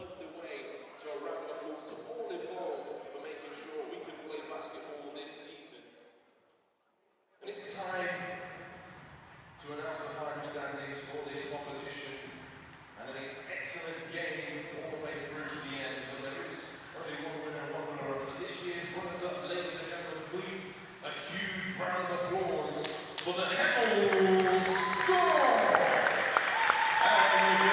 big round of applause, big ovation for the Hemel Storm. As said, unlucky today, losing finalists. They were beaten heavily today. However, a fantastic season, no doubt about it. There was a bit of uncertainty with the Hemel Storm this season, mainly regarding where they were going to play their games, as the Hemel Leisure Centre was shut due to the coronavirus pandemic. But West Herts University stepped in. The Hertfordshire Sports Village, a fantastic facility, became their temporary home. And as a result, Hemel were not only able to complete the season, but finish a very respectable third, as well as reach the playoff final. Congratulations to Drew Spinks, Michael Darlow, and everyone involved, Carol Humphrey, and everyone involved with the Hemel Storm. But there is only one winner, and that is the Solent Kestrels. And what more, Liam, can be said about the Solent Kestrels this year? They have swept the trophy board this season. They've won the Ellan's Trophy, they won the league and playoff trophy. They did suffer 2 defeats in the regular season, their first in 2 years of competition. They lost to the Thames Valley Cavaliers, and then with an experimental squad, lost to the Essex Rebels on the final day. That was when the league title was already sealed, but a fantastic group of players led there by the Defensive Player of the Year, Andre Aerosol. A fantastic lineup featuring Elliot Dadds and Brendan Okoronkwo, a core British lineup. And then, of course, 2 strong Americans in Travis Charles and Ian Smith. Ian Smith with 37 points, 11 rebounds and 9 assists. And Liam, it's very safe to say that he is the lead for the MVP. Obviously, it's not been announced just yet. I mean, yeah. I agree. There's a couple of other performances in there. Orland Jackman was solid for them today as well. We've kind of gone under the radar with 18 points and 9 rebounds, and Travis Charles almost with a double-double as well with 13 and 9. So they've been pretty close, and 2 big performances from 2 of their bigger stars on the roster as well. But yeah, it's very hard to look past Ian Smith for that MVP crown. And as you can see, Elliot Dadds now lifting the playoff title, as Solent have won the 2020-21 NBL Division 1 playoff title here at the National Basketball Performance Centre in Manchester. Of course, there is one more award to come, the Golden Ball, the Golden Wilson Ball.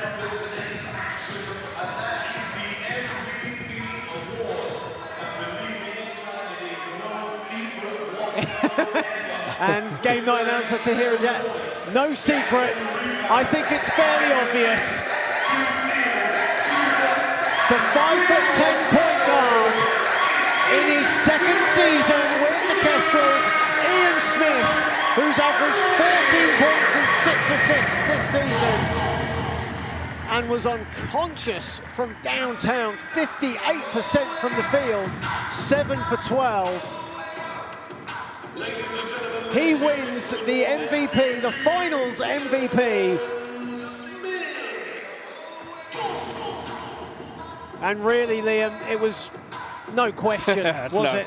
None at all, no. And just, like I said, what a game to play your best game of the season, and to come out and to prove what you've got, and just an all-round phenomenal display. I mean, we look at the stats and we talk about the stats, but it was exactly the same on the defensive end as well. Him, Aerosol, Okoronkwo, Dadds, they made it difficult for Hemel today.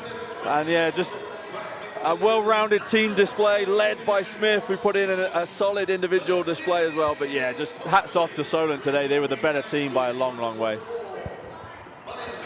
So the Solent Kestrels have won the playoff title for the 2nd straight season. Of course, last season, unable to get a playoff final going due to the coronavirus pandemic. But while we congratulate the Solent Kestrels, a huge congratulations must go to every National Basketball League Division 1 team for competing this season under the toughest of circumstances, no doubt about it. It's been a hard year with games rescheduled, postponed, different venues being used. It's been really hard all the way through.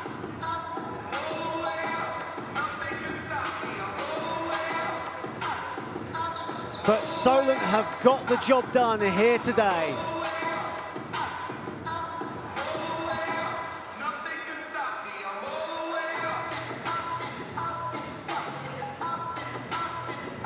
And as we see Brendan Okoronkwo just posing with the camera, we'll go now to Liam, who has the MVP, Ian Smith, alongside him. Ian, congratulations on another championship and another MVP trophy as well. Just what does it mean to have won this today with the Solent Kestrels? Man, it feels great. It feels great to do it with my brothers, too. It's the last game of the year. We didn't get to do this last year. Hey, the trim is nice, though. The trim is nice. But no, it feels good, man, especially to do it with a group of guys that I love to be around and to develop lifelong friendships with, so. And a solid individual performance from yourself today as well. 35 points, 11 rebounds, 9 assists. Man. Almost a triple-double in the game. What a game to play some of your best basketball of the year. But we saw all of your team just then come up as well. Can you speak a little bit to just what it feels like to be a part of such a great team this season? Man, thank you. First of all, thank you to the coaching staff and the owner for allowing me the opportunity to be here. And then they've done a great job as far as staff, building a team with guys that just love each other and love to compete. And we didn't get here last year. We weren't able to do this, so. Man, we just saved the best for last, too. And one more question. Defensively, you guys have been on a different level this season. We had to play against you with Loughborough, holding teams to around 65 a game. How much has that just fueled your offense and your style of play this season to lead you to silverware like it has done? Man, defense wins championships. You was told that as a kid, so. And we just stuck through that, and we all take pride in our defense. Like, we play one-on-one after practice, before practice. You get scored on, you weak. That's like, it's just a mindset that we've developed daily out at Solent. So defenses are really important, and we love that.